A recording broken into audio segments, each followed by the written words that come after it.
భర్త పూజ చేసుకుంటున్నాడు అంటే భార్య యొక్క ప్రధాన కర్తవ్యం ఏమిటి?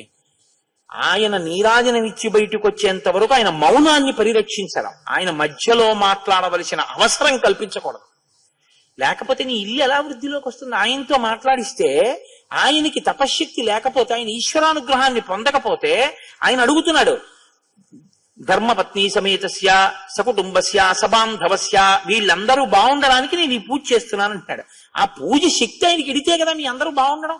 నువ్వే పాడు చేసేస్తుంటే ఆయన పూజని ఇంకెలా బాగుంటుంది ఇల్లు? ఇంతకన్నా గొప్ప విషయం ఏముంటుంది మా ఆయన చేసుకునే పని? ఈ గంట మాట్లాడరు ఆయన. తాటక తండ్రి చాలా సదాచారం కలిగినటువంటి వాడు.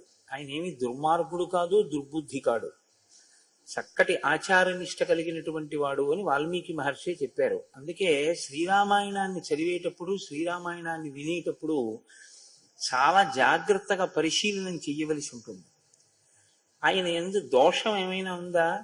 దోషం ఏం లేదు. దశరథ మహారాజు గారు పుత్రులు లేకపోతే ఎలా పుత్రకామేష్టి అశ్వమేధం చేశాడో అలా ఆయన కూడా చతుర్ముఖ బ్రహ్మగారి గురించి తపస్సు చేశారు. తపస్సు చేసి ఆయన వలన ఒక కుమార్తెని పొందాడు. చిత్రంగా ఆమె విశేషమైనటువంటి బలసంపత్తి కలిగినటువంటి కుమార్తెగా పరిణమించింది. ఆమెని ఒక యోగ్యుడైన వ్యక్తిని చూసి వివాహం చేశాడు. ఏమి అక్కడ వరకు దోషం ఏముంది? ఏమి దోషం లేదు. కానీ శ్రీరామాయణంలో ఉన్నటువంటి గమ్మత్తు ఏమిటంటే, మొట్టమొదట రామచంద్రమూర్తి ఎవరిని సంహరించడం ప్రారంభం చేశారో ఆ కుటుంబమే శ్రీరామాయణాన్ని చిట్ట చివరి వరకు కూడా శాసిస్తుంది. రామకథని, రాముని జీవితంలో ఉన్న మనశ్శాంతిని, రాముని యొక్క కుటుంబంలో ఉన్న సభ్యుల యొక్క మనశ్శాంతిని, శ్రీరామాయణాన్ని శాసించినటువంటి కుటుంబం రావణుడి చేత, రామచంద్రమూర్తి చేత వధింపబడిన మొదటి కుటుంబం. మీరు గమనించండి. ఎందుచేత అంటే తాటకనే ఆయన సంహరించారు. ఆమె కుమారుడు మారీచుడు, ఆయన్ని సంహరించలేదు రామచంద్రమూర్తి. మానవాస్త్రం పెట్టి కొట్టి వదిలేశారు. మారీచుణ్ణి చంపకుండా ఉండడమే రామాయణాన్ని ఒక పెద్ద మలుపు తిప్పింది. మీరు గమనించండి. మారీచుణ్ణి రాముడు సంహరించి ఉంటే, ఎందుకంటే సుబాహువుని చంపేశారు, మారీచుణ్ణి కూడా చంపేస్తే ఏమో ఎలా ఉండుండేదో శ్రీరామాయణం. తాటకని చంపారు, కానీ మారీచుణ్ణి వదిలిపెట్టారు. ఆ వదిలిపెట్టేటప్పుడు కూడా ఆయన చెప్పారు లక్ష్మణమూర్తితోటి, నేను ఇతన్ని చంపట్లేదు, వదిలేస్తున్నానని చెప్పారు. ఆ మారీచుణ్ణి విడిచిపెట్టడం రామ కథనంతటినీ తిప్పేసింది ఒక మలుపు. ఇక్కడ మీకు నేను ఒక విషయాన్ని మనవి చేయవలసి ఉంటుంది. రామావతారం చాలా గొప్ప అవతారం, కృష్ణావతారం పరిపూర్ణ అవతారం. రామావతారానికి కృష్ణావతారానికి ఒక ప్రధానమైనటువంటి వ్యత్యాసం ఒకటి మీకు కనపడుతుంది. మీరు చూడండి, కృష్ణ పరమాత్మ చాలా చంటి పిల్లవాడిగా ఉన్నప్పుడు తన దగ్గరికి వచ్చినటువంటి రాక్షసుల దగ్గర నుంచి ఎవ్వరిని వదిలిపెట్టడు. అవకాశం దొరికింది అంటే చంపేయడమే. కురుక్షేత్రం వచ్చేంత వరకు ఆయన ఏమి ఆగడు. కురుక్షేత్రం వచ్చే లోపలే చాలా మందిని చక్కబెట్టేశాడు. పోతనాదులను, కంసుణ్ణి, జరాసంధుణ్ణి, వీళ్ళందరినీ అసలు ఇంకా కురుక్షేత్ర యుద్ధం రాకముందే చాలా మంది ధర్మ వ్యతిరిక్తమైనటువంటి వాళ్ళందరినీ ఆయన నిగ్రహించాడు. రామావతారం ఏం చేస్తుంటుందంటే కొంతమందిని సంహరిస్తాడు, కొంతమందిని వదిలిపెట్టేస్తుంటాడు. ఇది మీరు కొంచెం జాగ్రత్తగా చూస్తే మనుష్యునికి ఉండేటటువంటి తత్వం అవతారమునందు రామచంద్రమూర్తి పాటించాడు అని కనిపిస్తుంది. అలా చేసి ఉండకపోతే అవతార ప్రయోజనాన్ని సాధించుకోవడం కూడా కష్టమయ్యేది. మారీచుడు లేకపోతే అంత సమర్థవంతంగా అసలు సీతాపహరణానికి రావణాసురుడికి ఉపకరించగలిగినటువంటి వేరొక రాక్షసుడు ఉంటాడా అన్నది కూడా కొంచెం ఆశ్చర్యకరమైన విషయం. రెండు, రావణాసురుడు ఎంతటి మూర్ఖుడో తెలియాలి అంటే మారీచుణ్ణి వదిలిపెట్టాలి. మారీచుణ్ణి వదిలిపెట్టకపోతే రావణాసురుని యొక్క మూర్ఖత్వం మీకు అర్థం కాదు. ఎందుకంటే ప్రపంచంలో రెండు రకాలైనటువంటి మూర్ఖత్వం ఉన్నవాళ్ళు ఉంటారు. మీకు మహాభారతంలో ఒక మూర్ఖుడు కనపడతాడు, శ్రీరామాయణంలో ఒక మూర్ఖుడు కనపడతాడు. ఒక ఆయనకి యుక్తాయుక్త విచక్షణ లేనివాడు దుర్యోధనుడు. అసలు ఆయనకి మంచిది చెడిది అన్న ఆలోచన చేశాడు అని మనకి అనిపించదు. ఆయన ఎప్పుడూ పక్కనున్న వాళ్ళ చెడ్డ మాటలు వింటుంటాడు, చెడు నిర్ణయాలు తీసుకుంటూ ఉంటాడు. ఆయన పుట్టినప్పుడే కలిపురుషుడు అని నిర్ణయం చేశారు. రావణాసురుడు అలా కాదు. ఆయన బ్రహ్మవంశంలో జన్మించాడు. ఆయన జన్మ కూడా చాలా ఆశ్చర్యకరమైనటువంటి రీతిలో వచ్చింది. అసలు రావణాసురుడు జన్మించడమే కేవలం ఒక రకమైన అసూయ చేత, ఇలాంటి పిల్లాన్ని మనకి కూడా కనేటట్టుగా మన కూతుర్ని ఆయన దగ్గరికి, విశ్రవసో బ్రహ్మ దగ్గరికి పంపించాలనేటటువంటి దురాలోచన చేత రావణాసురుని యొక్క తాత చేసినటువంటి ప్రణాళిక వల్ల రావణాసురుడు జన్మించాడు. అతను వేదం చదువుకున్నాడు. ఆయనకు అన్నీ తెలుసు. ఆయనకి తెలియందేం లేదు. ఆయన తపస్సు చేశాడు. చతుర్ముఖ బ్రహ్మగారి యొక్క అనుగ్రహాన్ని పొందాడు. నిరంతరం శివుణ్ణి ఆరాధన చేసేవాడు. ఆయనకి ఇన్ని తెలిసి ఉన్నా కూడా వచ్చిన పెద్ద సమస్య ఎక్కడ అంటే, ఆయనకి ధర్మము తెలుసు, అధర్మము తెలుసు, సత్యము తెలుసు, అసత్యము తెలుసు, ఏది నిలబడుతుందో తెలుసు, ఏది నిలబడదో తెలుసు. ఇన్ని తెలిసినా ఒకరు చెప్పినా ఆయన వినడు. ఒక్కొక్కసారి చాలా పెద్ద పొరపాటు వైపుకి పెడతాడు రామచంద్రమూర్తి. చాలా పెద్ద పొరపాటు వైపుకే పెడతాడు. ఆ పొరపాటే కానీ జరిగిపోయింది అనుకోండి, రాముడికి కాదు, రాముడి కులగురువులు కూడా తలంచుకోవాలి. అంత పెద్ద పొరపాటు వైపుకి అడుగు వేస్తాడు రాముడు. ఇది మనుష్య సహజం. నేను అందుకే మీతో మనవి చేశా, రామాయణాన్ని భగవంతుని కథ అన్న బుద్ధితో వినకండి అని చెప్తూ ఉంటాను నేను. ఎందుకంటే మీరు రామాయణాన్ని కేవలం నరుడి కథ అని మీరు విన్నారనుకోండి, మీకు మీ జీవితాన్ని రాముణ్ణి ఆదర్శంగా తీసుకుని ఎలా దిద్దుకోవచ్చో అర్థం అవుతుంది. మీకు అలా కానప్పుడు ఏమవుతుందంటే, రాముడు పితృవాక్య పరిపాలన చేశాడు, దేవుడు కాబట్టి చేశాడు. రాముడు సీతమ్మ కోసం ఏడిచాడు, అబ్బాయి నటన కోసం ఏడిచాడు. రాముడు రావణ సంహారం చేశాడు, దేవుడు కాబట్టి చేశాడు. మీకు ప్రతిదానికి ఏమవుతుందంటే, దేవుడు కాబట్టి ఆయన చేశాడు. అప్పుడు రాముడు మీకెందుకు పనికొస్తాడు? అప్పుడు రాముడి ఏం చేశాడో అది మీరు చేయడానికి ఏం లేదు అందులో. అలా కాదు, రాముడి కథ నరుడి కథ అని మీరు వింటే రావణాసురుడికి ఉన్నటువంటి దోషం ఏదో, రామచంద్రమూర్తికి ఉన్నటువంటి సుగుణం ఏదో మీకు బాగా అర్థం అవుతుంది. ఎంత చిన్నవాడు చెప్పనివ్వండి, దానిలో ఉన్నటువంటి యోగ్యతని విచారణ చేస్తాడు రాముడు. విచారణ చేయడం అంటే ఎలా ఉంటుందో తెలుసా అండి? తన బుద్ధికి నచ్చడం అన్నది కాదు రాముడికి. తనకెవరో ఏదో ఒకటి చెప్పారు, అది తనకి అనుకూలంగా ఉంది, అది చేయడానికి బాగుంది, ప్రయోజనం ఇచ్చేస్తుంది. ఇంకొకరు చెప్పారు, అది తక్షణ ప్రయోజనం ఇవ్వదు, చాలా కాలం పడుతుంది, ఏదో శాస్త్రాన్ని పాటించమంటున్నాడు. రెండిట్లో ఏది పాటించాలి అంటే, రాముడు తక్షణ ప్రయోజనాన్ని ఇచ్చేటటువంటి విషయం వైపుకు మొగ్గు చూపించాడు. ఆయన శాస్త్రోక్తమైన వాక్కు ఏది చూస్తాడు, ఏది శాస్త్రం చెప్పింది, ఏది ఋషి చెప్పాడు, దాని వైపుకి మొగ్గుతాడు. అది చాలా గొప్ప గుణం జీవితంలో. మీరు గమనిస్తుంటారు, మీరు చూడండి, లోకంలో మీతో అనేక మంది సమన్వయం అవుతూ ఉంటారు. సాధారణంగా ఏం చేస్తారంటే, మిమ్మల్ని ఒక సలహా అడుగుతారు, మీరు ఒక సలహా చెప్తారు, వాళ్ళు ఏదో చెయ్యాలనుకుంటారు, వాళ్ళు అలాగే చేస్తారు, వాళ్ళు మీ మాట ఏం పాటించరు. ఇది ఎక్కడి నుంచి వస్తుందంటే, ఈ గుణం, ఇది రావణ బుద్ధి, అది మంచి బుద్ధి కాదు, అలా ఉండకూడదు. మీరు ఒక నిర్ణయం చేసుకునే ముందు పెద్దలైనటువంటి వారు శాస్త్రోక్తమైన వాక్కు చెప్తే మీరు వెంటనే అటువైపుకు మొగ్గి, నా అదృష్టం, చాలా మంచి మాట విన్నాను, చాలా శాస్త్రీయమైన పలుకు పలికారైనా, కాబట్టి నేను అలా చేస్తానని చెప్పి మీరన్న సంకల్పాన్ని విడిచిపెట్టగలిగి ఉండాలి. ఈ బుద్ధి మీకు ఎక్కడి నుంచి వస్తుందంటే, మీరు రామాయణంలో రామచంద్రమూర్తిని బాగా గమనిస్తే మీరు తెలుసుకోగలుగుతారు. అందుకే ఒక యక్ష కుటుంబం అందది, యక్షిణీ కుటుంబం తాటకి. కానీ ఆవిడ ఎంత ఆశ్చర్యకరమైనటువంటి పాత్ర పోషించిందంటే శ్రీరామాయణంలో, ఆశ్చర్యకరమైనటువంటిది. ఇంకంతకన్నా ఇంకొక మాట అనడానికి వీల్లేదు. మొట్టమొదట రాముడు సంహరించినటువంటిది తాటకని.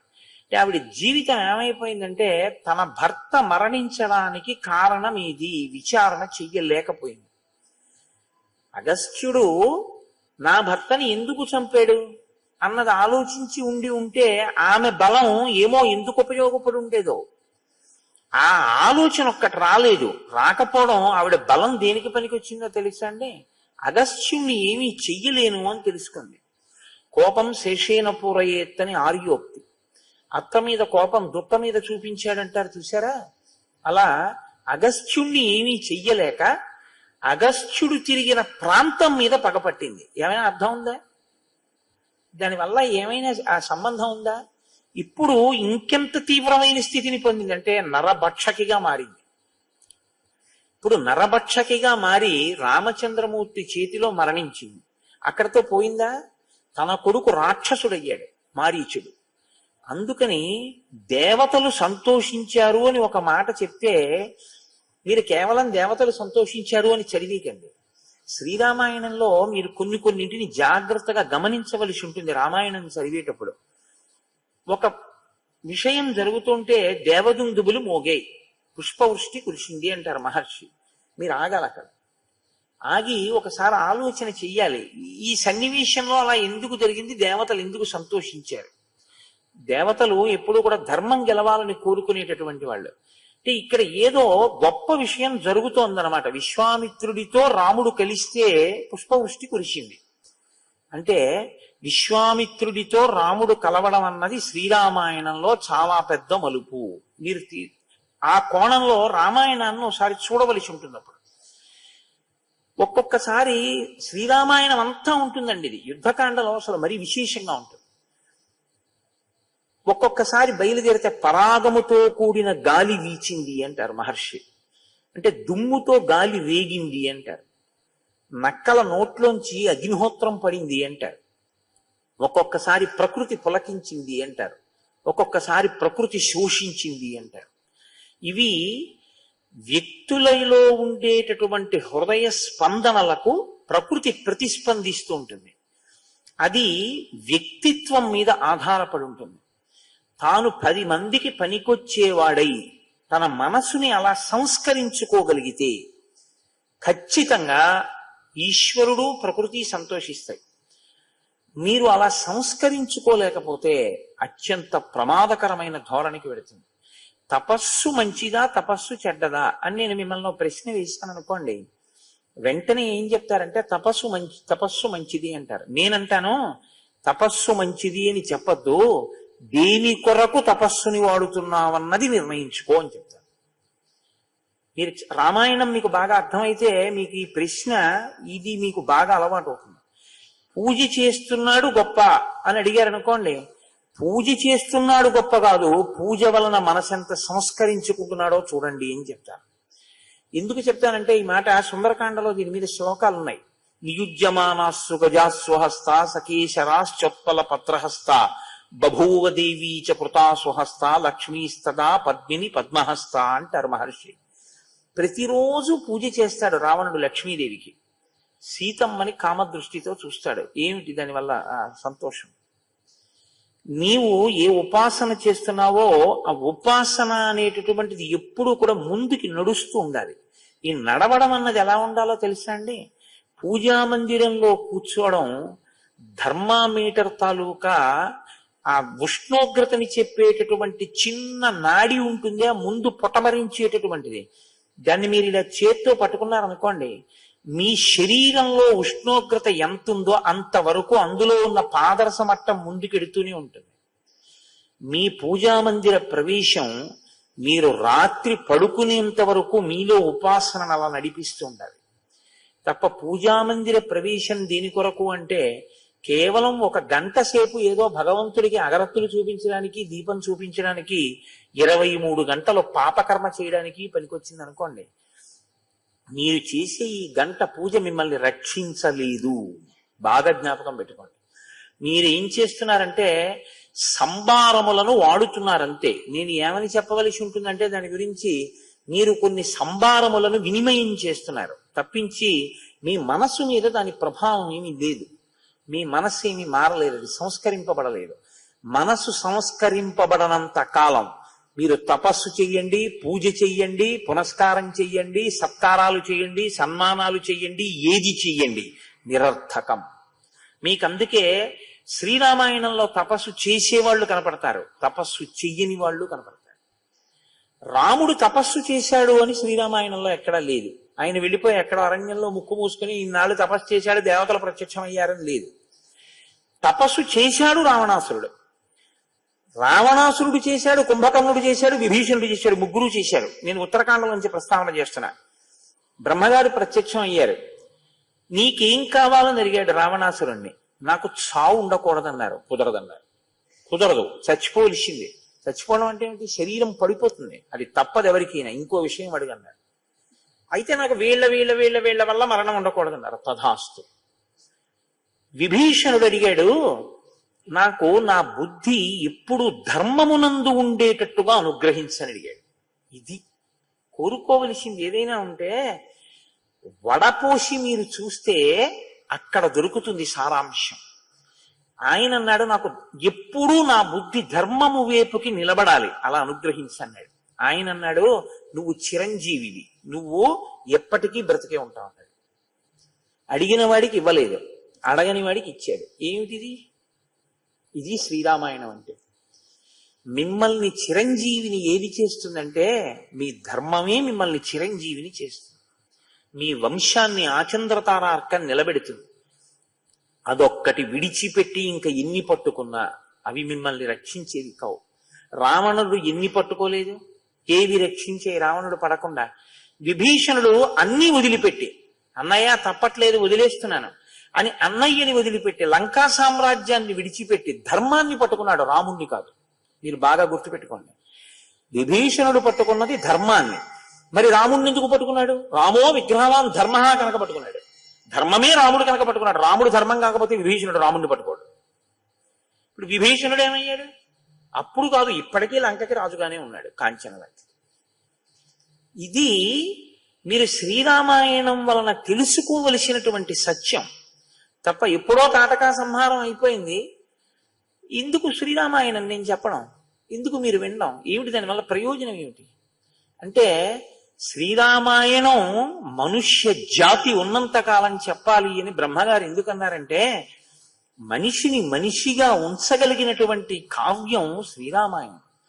మీరు ఏది సంస్కరించుకోవాలో శ్రీరామాయణం నేర్పుతుంది.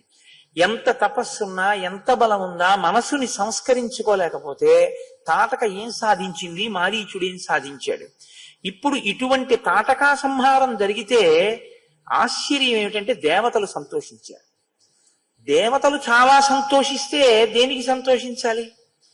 బలము అధర్మము వైపుకి ఎక్కడ ఉపయోగపడుతోందో, బలము తను చేసిన తప్పుని తెలుసుకోవడానికి సిద్ధపడకుండా అహంకారం అడ్డుపడి దుర్వినియోగం వైపుకే అడుగులు ఎక్కడేస్తోందో అది త్రుంచబడిందని దేవతలు సంతోషించారు కదా.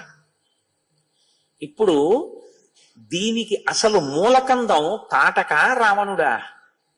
మీరు బాగా ఆలోచించండి. ఇలాంటి పనులు చేయడంలో అగ్రగణ్యుడెవరు? చనిపోయినటువంటి వ్యక్తి ఒక కింకరుడు లాంటి వాడు ఆ తాటక. నిజానికి తాటక పాత్ర చాలా చిన్నది రావణాసురుడితో పోలిస్తే. అందుకే విశ్వామిత్రుడు అన్నాడు, నేను చూడలేదా రావణాసురుణ్ణి అన్నాడు. బ్రహ్మగారి వల్ల వరాలు పొందాడు, లోకాన్ని క్షోభింప చేస్తున్నాడు. అతను రాలేదు, అతని పనుపున వచ్చిన రాక్షసులు వస్తున్నారు అని చెప్పాడు ఆయన. ఆయన ఎంత సత్యం మాట్లాడతాడండి మహానుభావుడు. ఇప్పుడు వీళ్ళందరూ ప్రబలిపోవడానికి కారణమైన వాడెవరు? రావణుడు. ఇప్పుడు అసలు ఇక్కడ మొదలైనటువంటి పని అక్కడ వరకు వెళ్ళాలి, రావణ వధ వరకు వెళ్ళాలి. ఇక్కడ తాటకని చంపడానికి ఎందుకు ముందుకొచ్చాడు రాముడు? కారణం చెప్పాడు. ధర్మము నాకు ప్రధానం, పితుర్వచన నిర్దేశాత్ పితుర్వచన కారణాత్ వచనం కౌశికస్యేతి కర్తవ్యమని శంకయ.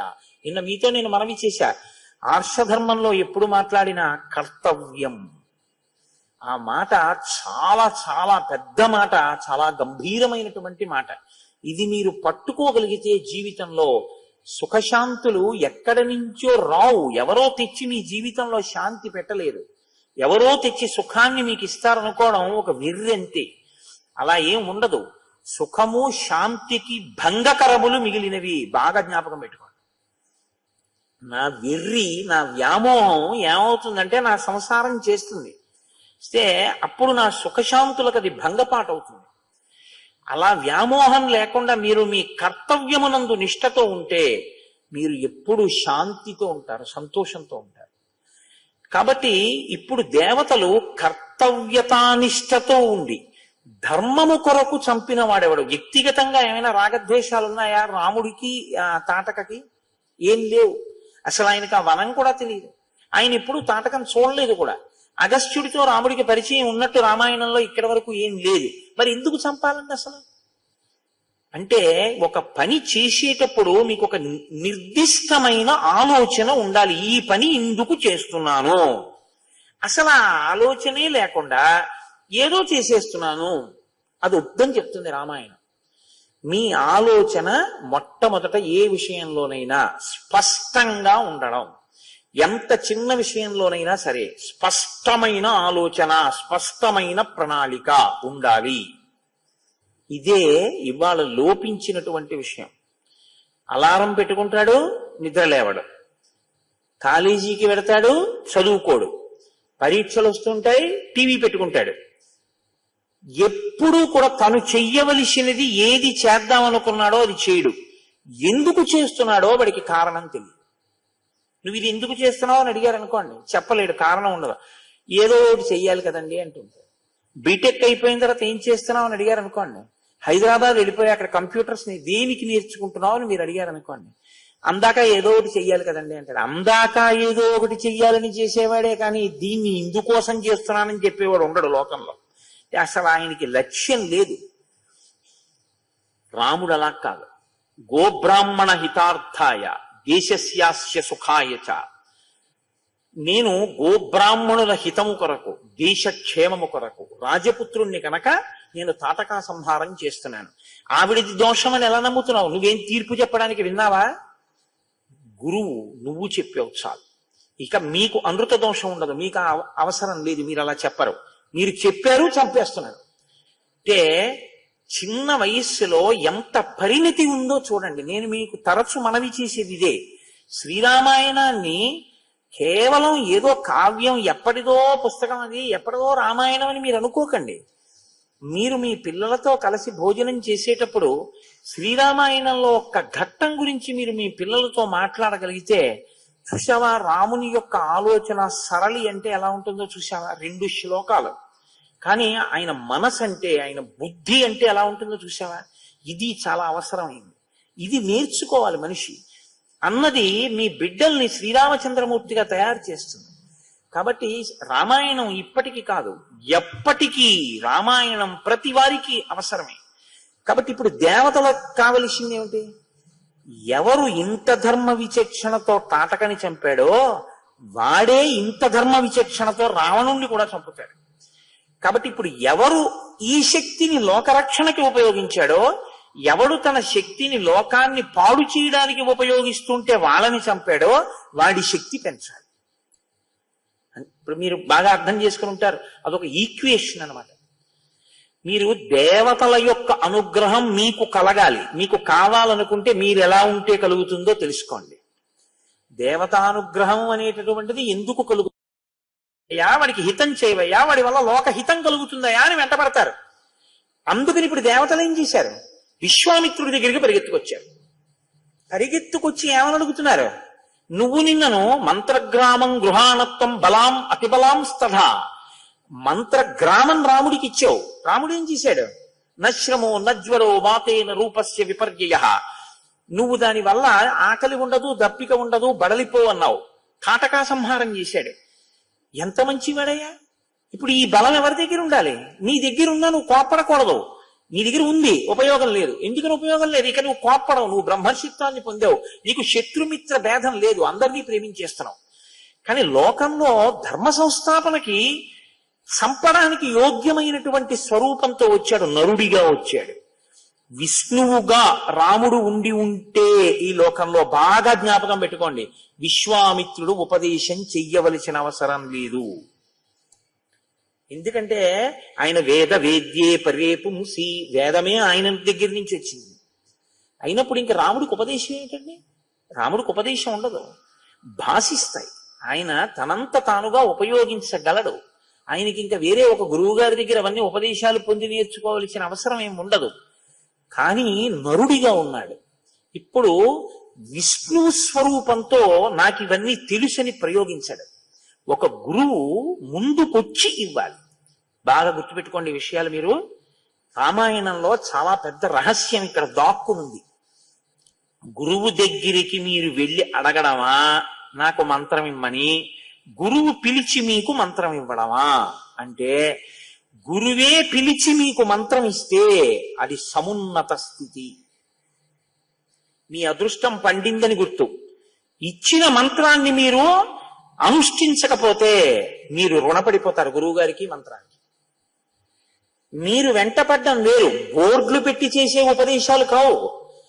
ఇవాళ పొద్దున్న ఇంతమందికి గురువుపదేశం చేస్తాం, ఏదో ఇంతమందికి ఇది చేస్తామని బోర్డులు పెట్టి 100 రూపాయలు రసీదులు రాసి చేసే మంత్రోపదేశాలు కావు రామాయణం మాట్లాడేది. రామాయణం మాట్లాడేది సమున్నత స్థితిని మాట్లాడుతుంది. ఒక గురువు తనంత తాను ఉపదేశం చెయ్యాలి. ఎందుకు చేస్తాడు? దేవతా ప్రేరణ చేత చేస్తాడు. ఇతనికి నేను ఈ బలాన్నిస్తే, ఇతని వల్ల ఈ మంత్రాధిష్టాన దేవతానుగ్రహం అతనిలోకి వెడితే ఆ అనుగ్రహంతో ఇతని లోకానికి ఏమైనా ఉపకారం చేస్తాడా, ఈ లెక్క గురువు గారు కట్టాలి. ఈ లెక్క గురువు గారు కట్టకుండా చిత్తం వచ్చినట్టు అడిగిన వాడికల్లా మంత్రాలు ఇస్తే ఆయన ఎవరో నీకు తెలియదు, ఆయన అడిగాడు నువ్వు ఇచ్చావు, ఎందుకు ఆ ఉపదేశం? అది అర్థం లేనటువంటి ఉపదేశం. ఉపదేశం ఇవ్వడం అంటే అంత జాగ్రత్తగా ఉంటుంది. అందుకే లెక్కకు మించిన శిష్యులు ఉండే అవకాశం ఉండదు. యథార్థానికి చాలా జాగ్రత్తగా ఇస్తారు సంప్రదాయ నిష్ఠ అనేటటువంటిది ఇచ్చేటప్పుడు. రామాయణం మనకి నేర్పుతుంది. ఇవాళ సమాజంలో ఎక్కడెక్కడ ఏ పొరపాట్లు దొర్లుతున్నాయో మీరు రామాయణం కోణంలో చూస్తే మీకు అర్థమవుతుంది ఎక్కడ పొరపాటు జరుగుతోందో. కాబట్టి ఇప్పుడు దేవతలు ప్రార్థన చేస్తున్నారు విశ్వామిత్రుడి దగ్గరికి వచ్చి. ఏమని అడుగుతున్నారో చూడండి. ఇది మీరు జాగ్రత్తగా జీవితంలో నేర్చుకోవలసినటువంటి స్థితి, మనం బాగా పట్టుకోవలసినటువంటి స్థితి. కేవలము పూజ మీకు శక్తినివ్వచ్చు, కానీ దాన్ని తీసేయడం గురించి కూడా దేవతలు వెంపర్లాడతారు. ఎందుకో తెలుసా అండి? భయం. పిల్లాడు ఏడుస్తున్నాడండి, అల్లరి చేసేస్తున్నాడు ఇమ్మని. మీరు ఒక గాజు బొమ్మ ఇచ్చారు, ఇచ్చి మీరు బయటికి వెళ్ళిపోతారా? వెళ్ళరు. మీరు ఏం చేస్తారంటే ఎలా మభ్య పెట్టి గాజు బొమ్మని మళ్ళీ తీసేసుకుందామని చూస్తారు. దానికోసం అవసరమైతే నైవేద్యం కోసం దాచిన ఖర్జూరం పళ్ళు తీసుకొచ్చి నాన్న తీయగా ఉంటాయి నీకు ఇష్టం కదా అని వాడి చేతిలో పెట్టేసి మళ్ళీ ఇంకో ప్యాకెట్ తెచ్చుకుందామని గాజు బొమ్మ తీసేస్తారు. భగవంతుడు మీకు ఇచ్చేటటువంటి అభ్యున్నతిని కూడా అంత జాగ్రత్తగానూ తీసేస్తాడు. ఎందుకు తీసేస్తాడో తెలుసా అండి? ధర్మపథంలో లేడు, వాడి వలన ఉపయోగం లేదు, అది ప్రమాదాల వైపుకే వెడుతోంది. అహంకారము ప్రబలిపోయి ఏ విభూతి అయినా అహంకారానికి కారణమైతే, ఏ విభూతి తానిచ్చింది అహంకారానికి కారణమైందో ఆ విభూతిని ఈశ్వరుడు తీసుకోవడం పెద్ద గొప్ప కాదని మీరు గ్రహించవలెను.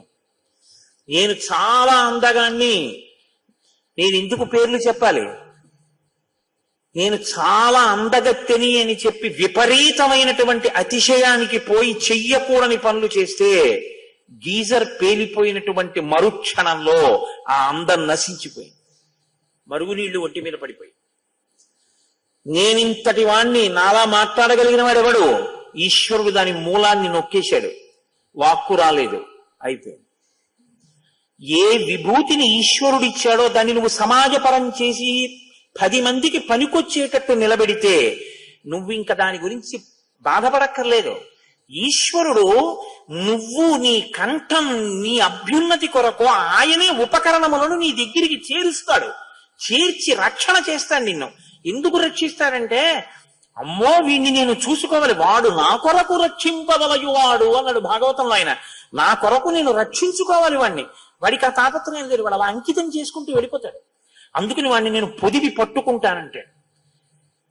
ఇది లేదు, నేను ఇచ్చింది ఎంత తొందరగా తీసేద్దామని చూస్తాడు. ఎందుకంటే వీడు పాడు చేసేస్తున్నాడు దాన్ని. ఇంతే తేడా రాముడికి రావణుడికి. రాముడు వెడుతూ ఉంటే బ్రహ్మగారు వానరుల్ని సృష్టించాడు దేవతల యొక్క అంశాలతో. రావణుడు వస్తూ ఉంటే ఒక్కొక్కరిని తీసేస్తున్నాడు తాటకాదుల్ని. ఇంకింతకన్నా నేను శ్రీరామాయణం గురించి మీకేం మనవి చేయను, దీని ధర్మం గురించి. కాబట్టి తాటకా సంహారం అంటే కేవల తాటకా సంహారం అని మీరు అనుకోవద్దు. తాటకా సంహార వృత్తాంతమనందు ఇంత రహస్యం దాగి ఉంది. మీ జీవితానికి పనికొచ్చేటటువంటి, లేదా మన జీవితానికి పనికొచ్చేటటువంటి ఒక అంశం అందులో ఇమిడి ఉంది. ఎప్పుడు జ్ఞాపకం పెట్టుకోవాలి.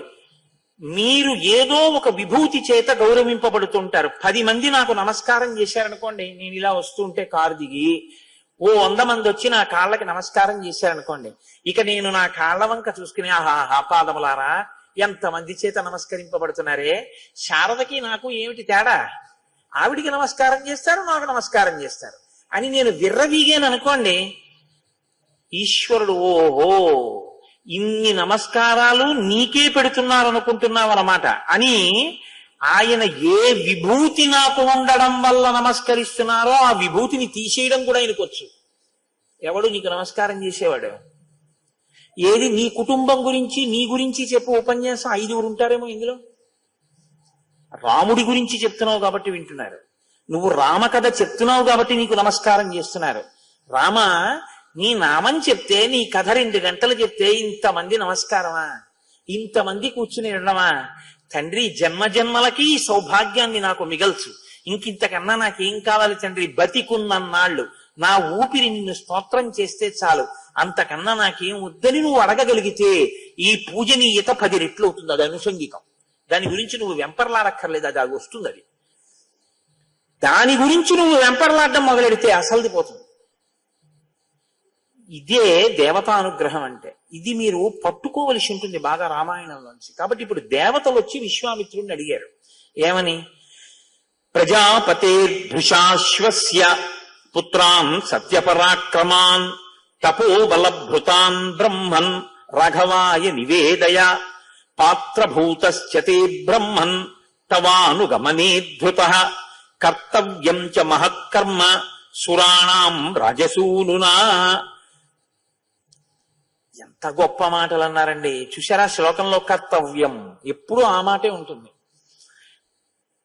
ఓ బ్రహ్మన్, ఓ విశ్వామిత్ర మహర్షి, నీకు భృశాశ్వు తనకి కలిగినటువంటి కుమారులు అస్త్రస్వరూపమైనటువంటి వాళ్ళు, అస్త్రములన్నిటినీ కూడా నీకు ఇచ్చేశాడు, నీ దగ్గర ఉన్నాయి అస్త్రాలు. రాముడు అస్త్ర సంపద లేనివాడు, పిల్లవాడు, ఇంకా ఏమీ తెలియదు. నువ్వు ఇచ్చిన అస్త్రాలు కొద్దున్నాయి, వాటితో ఏం చేశాడు, తాటకా సంహారం చేసి లోకాన్ని కాపాడాడు. ఇప్పుడు ఆ అస్త్రాలు మిగిలినవి నీ దగ్గర ఉండడం కన్నా నువ్వు వాటిని రామపరం చేసేసి రాముడికి ఇచ్చేసి, రాముడు నిన్ను అనువర్తించేవాడు. ఇది పట్టుకోండి బాగా, ఈ మాట పట్టుకోండి. పాత్రభూతశ్చతే బ్రహ్మన్, ఏ మాట చెప్తున్నారో చూడండి. అతను పాత్రత కలిగినటువంటి వాడు, ఇవ్వడానికి యోగ్యమైనటువంటి వాడు. ఎందుచేత అతను స్థిర సంకల్పంతో నీకు శుశ్రూష చేస్తున్నాడు. ఇవాళ వచ్చిందని, ఇవాళ ఇచ్చావని దానితో ఒక పని చేస్తే దానివల్ల 10 మంది పొగిడితే ఈ పొగట్టలంతటికీ నా గొప్పతనమే అండవు. ఈ గొప్పతనం ఎందుకు చంపాను, విశ్వామిత్రుడు చెప్పాడు కనుక. చంపడానికి ఉపకరణం ఏది, విశ్వామిత్రుడు ఇచ్చాడు కనుక. కాబట్టి గౌరవం ఎవరిది, విశ్వామిత్రుడిది. విశ్వామిత్రుడు ఇవ్వకపోతే నా బతుకేమయ్యేది, కాబట్టి నేను ఎవరి కింకరుణ్ణి అని ఇంకా ఇంకా ఇంకా ఇంకా వంగి నమస్కారం చేస్తాడు. వాడికా ఇవ్వవలసింది, పనికిమాలిన వాడికా, పనికిమాలిన వాడికి ఇచ్చి ఎంత బాధపడుతున్నామో చూసావుగా. అది తీసేయడానికి ఈయన వెళ్ళాలి. అందుకని ఈయనకి ఇచ్చేసేయి నీ దగ్గర ఉన్న అస్త్రాలన్నీ. ఇప్పుడు మీరు పట్టుకున్నారా, దేవతలు ఎవరికి శక్తినిమ్మని ప్రార్థన చేస్తారో. నేను రామాయణ కోణంలో చూస్తే నాకు చాలా ఆశ్చర్యంగా ఉంటుంటుంది. నేను ఒకప్పుడు పుష్కరాలకు వెడితే ఒక ఆయనను 4 కొడుకులు వాదన చేసుకుంటున్నారు. నేను అనుకున్నాను ఇలా దెబ్బలాడుతున్నారులా ఉంది పాపం పెద్ద ఆయన్ని, ఇదేమిటి ఇలా దెబ్బలాడుతున్నారు పుష్కరాలకు వచ్చి అనుకున్నాను. తీరా దగ్గరికి వెళ్ళి చూస్తే 4 కొడుకులు కలిసి నాన్నగారిని నిర్బంధిస్తున్నారు. నాన్నగారండి, మేము చిన్న పిల్లలుగా ఉన్నప్పుడు మీరు ఒక ప్రాథమిక పాఠశాలలో ఉపాధ్యాయుడుగా పనిచేస్తూ మీరు ఇంత గౌరవంతో బతకండని మాకు ప్రతిరోజు సంధ్యావందనం చేస్తే తప్ప పాలు తాగనిచ్చేవారు కాదు. అంత భక్తితో బతకడం, అంత కర్తవ్యతానిష్టతో బతకడం మీరు మాకు నేర్పారు. మేము 4 పెద్దవాళ్ళం అయిపోయాం. 4 ఎంత పెద్దవాళ్ళు అయ్యారు. నేను ఆ తర్వాత వాళ్ళని పలకరిస్తే ఒక ఆయన IAS, ఒక ఆయన IPS, ఒక ఆయన పెద్ద డాక్టరు, ఒక ఆయన ఒక పెద్ద ఇంజనీరు. 4 కొడుకులు, 4 కోడళ్ళు మామగారిని అత్తగారిని ప్రాధేయపడుతున్నారు. ఏమనంటే, పెద్దవాణ్ణి కాబట్టి నాది అధికారం, నాన్నగారు మీ పాదాలు ప్రతిరోజు రాత్రి వచ్చేటటువంటి సౌభాగ్యం నాకు తీసేయద్దు, నా దగ్గరే ఉండండి. తమ్ముళ్ళు ముగ్గురు, మరదలు, మిగిలినటువంటి పిల్లలు ఎన్ని మాటలైనా రానివ్వండి, నాకు సంతోషమేగా మీ గురించి వస్తే. మీరు మాత్రం అందరి దగ్గర అన్న మాట అనద్దు, నా దగ్గరే ఉండాలి నాన్నగారండి, నాకున్న ఈ అదృష్టాన్ని తీసేయద్దు. అంటే తండ్రి అంటున్నాడు, మనకి ఊళ్ళో ఉన్న పెంకుటిల్లు ఎందుకు రాదు, అమ్మేసి మీ నలుగురికి ఇస్తానంటున్నాడు. పెద్దవాడిని అయిపోయాను. వాళ్ళు అన్నారు, పెంకుటిల్లు అమ్మేసేయండి, ఇంకొద్దు. కానీ పెంకుటిల్లు అమ్మేసేస్తాను అన్న ఆలోచనతో పాటు మేము ఒకటి చెప్తాం. మనకు అక్కడే ఓ చిన్న స్థలం ఉంది, మీరు ఆ అమ్మితే వచ్చిన డబ్బుతో పెద్ద శివలింగం మీకు ఇష్టమైంది పట్టుకురండి. మిగిలిన డబ్బంతా నాన్నగారండి సంపాదించాం కాబట్టి మేమిస్తాం, మీదే, మీరు పెట్టిన భిక్ష, ఈ శక్తి. శివాలయం కడతాం, అమ్మా మీరు కలిపి శివలింగం ప్రతిష్ఠ చేయండి.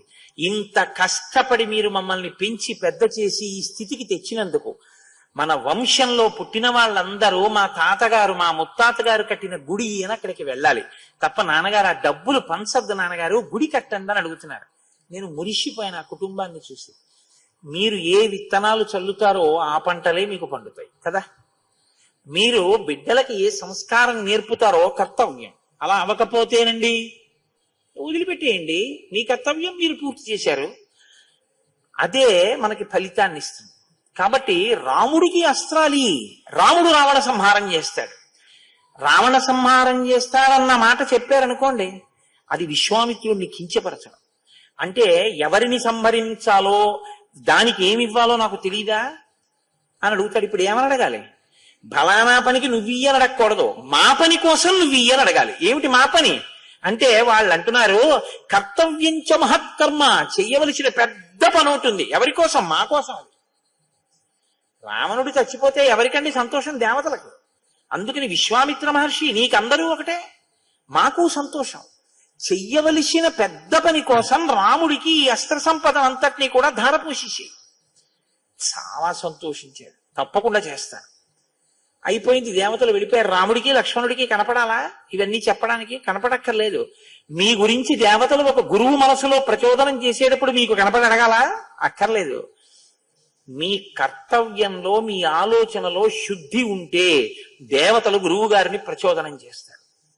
కాబట్టి ఇప్పుడు విశ్వామిత్రుడు అంగీకరించాడు. ఆ రోజు రాత్రి పూర్తయింది, మరునాడు ఉదయం నిద్రలేచారు. చెయ్యవలసినటువంటి నిత్యకర్మ పూర్తి చేసుకున్నారు. రాముణ్ణి పిలిచాడు, కూర్చో రామా, నీకు నేను ఇవాళ దివ్యమైనటువంటి అస్త్రములు, ఈ లోకంలో ఎవరికీ తెలియనన్ని అస్త్ర సంపద నీకు నేను ఉపదేశం చెయ్యాలనుకుంటున్నాను, స్వీకరించి ఒక్కొక్క మంత్రం ఇస్తున్నానన్నాడు. అవి మంత్రములకు కట్టుబడి ఉంటాయి. అస్త్రము అంటే దానికి ఏం రూపం ఏం ఉండదు. అది మీరు ఒక గడ్డి పరకని తీసుకుని మీరు శౌచంతో ఉండి అభిమంత్రించారనుకోండి ఆ మంత్రాన్ని, ఆ దేవతా శక్తి ఆ గడ్డి పరకని పట్టుకుని ఎదుటివాడి మీదకి వెళ్ళి పడి చంపేస్తుంది అంతే. అది మంత్రముల చేత లొంగి ఉంటాయి ఆ శక్తులు, వాటిని అస్త్రములు అంటారు. శస్త్రములు అంటే పైకి కనపడతాయి, కత్తి, గుణపం, గొడలి ఇలాంటివి. కాబట్టి ఇప్పుడు ఒక్కొక్క మంత్రాన్ని ఉపదేశం చేసేస్తున్నాడు. దానివల్ల రాముడికి ఎన్ని వస్తున్నాయి శక్తులు అంటే దండచక్రము, ధర్మచక్రము, కాలచక్రము, విష్ణు చక్రము, ఇంద్రాస్త్రము, వజ్రాస్త్రము, మహాశూలము, బ్రహ్మశిరోనామకాస్త్రము, ఐషీకాస్త్రము, బ్రహ్మాస్త్రము, వీటితో పాటుగా మోదకి, శిఖరి అనేటటువంటి 2 గొప్ప గదలు, ధర్మపాశము, కాలపాశము, వరుణపాశము, వరుణాస్త్రము, శుష్కము, ఆర్ద్రము అనేటటువంటి 2 పిడుగులు, పైనకాస్త్రము, నారాయణాస్త్రము, శిఖరము, ఆగ్నేయాస్త్రము, వాయవ్యాస్త్రము, హయశిరస్సు, క్రౌంచాస్త్రము, విష్ణుశక్తి, శివశక్తి, కంకాళము, ముసలము, కాపాలము, కంకణము, వీటితో పాటు నందనమనేటటువంటి ఖడ్గము, మోహనాస్త్రము, ఆ తర్వాత ఐనాస్త్రము, సౌరాస్త్రము, వర్షణము, శోషణము, సంతాపము, విలాపము, ఇది కాకుండా ఇంకా మదనము, తామసము, సౌమనము, సంవర్తము, మౌసలము, మాయాధరము, అలాగే తేజప్రభ, శిశిరము, దారుణాస్త్రము, సుదారుణాస్త్రము, సీతేషువు మొదలైనటువంటి అనేకమైన అస్త్రములు సంకల్పించి విడిచినంత మాత్రం చేత కొన్ని లక్షల మందిని తెగటార్చగలిగినటువంటి మంత్ర శక్తుల్ని ధారపోసేశాడు. బాగా గుర్తుపెట్టుకోండి, ఏమిచ్చాడని ధారపోశాడు. రాముడు ఏమైనా 16 రూపాయలు తాంబూలంలో పెట్టించాడండి?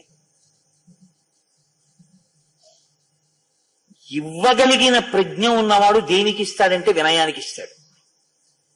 రెండో కోణం నేను మాట్లాడను.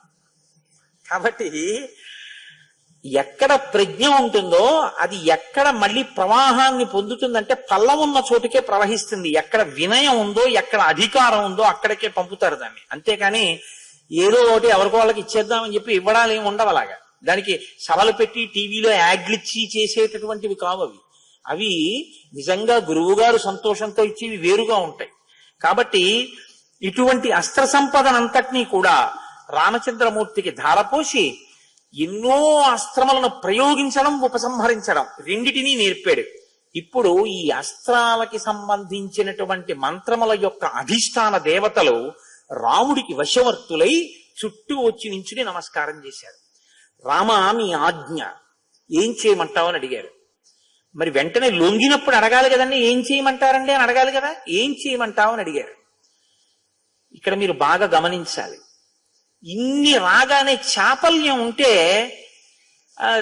ఒకటి సరదాగా ప్రయోగించి చూద్దాం ఎలా ఉంటుందోను అని చెప్పి ఏదో ఒకటి గుర్తు తెచ్చుకుని అలా వాడి మీద వేస్తే బాగుంటుందేమో అని చెప్పి ఓసారి వెళ్ళి అలా దాన్ని చంపిరా అని ఏ దర్భపుల్లో వేశాడు అనుకోండి. వెంటనే విశ్వామిత్రుడు ఏం చేసినట్టంటే అపాత్రదానం చేసినట్టు. రాముడు అన్నాడు, మీ మీ స్వరూపాలతో మీరు పైకి కనపడకుండా నాయందే స్మరణ రూపంగా ఉండండి. నేను ఎప్పుడెప్పుడు దేని అవసరం వస్తే దాన్ని స్మరిస్తాను. అప్పుడు మీరు నా యందు ప్రకాశించి పైకొచ్చి ఉపకరించండి అన్నాడు.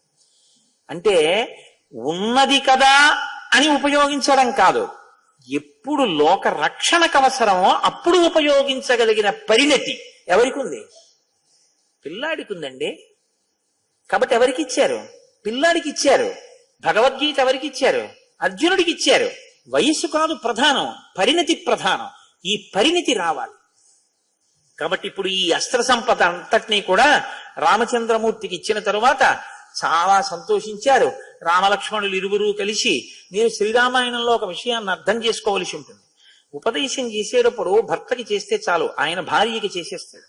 అలాగే అన్నదమ్ముల్లో రామచంద్రమూర్తికి ఉపదేశం చేస్తే చాలు విశ్వామిత్ర మహర్షి. రామచంద్రమూర్తి పాత్రత నెరిగి లక్ష్మణుడికి ఉపదేశం చేసేసినట్టే.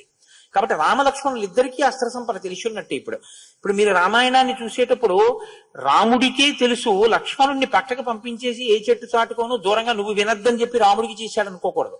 లేకపోతే రాముడే గ్రహించాడు కదండి, మరి లక్ష్మణుడు అయ్యో నేను వచ్చాను కదా నాకేం ఇవ్వట్లేదు ఏమిటి అనుకోడా అని మీరు అనుకోక్కర్లేదు. రాముడు లక్ష్మణుడికి ఇచ్చాడు. రాముడిది వశిష్ఠుడి విశ్వామిత్రుడి దగ్గర పొంది రాముడు లక్ష్మణుడికి ఇచ్చాడు. ఇది ఒక క్రమ పద్ధతిలో వెళ్ళింది ఆ ఉపదేశం అని మీరు స్వీకరించవలసి ఉంటుంది. తర్వాత వారు ముందుకు వెళ్ళి ఒక ఆశ్రమం దగ్గరికి వెళ్ళారు. ఈ ఆశ్రమంలోనే నేను ఒక యాగం చెయ్యాలి అని సంకల్పం చేశాను. ఈ ఆశ్రమం అంటే నాకు మీదు మిక్కిలి ప్రీతి అన్నాడు విశ్వామిత్రుడు.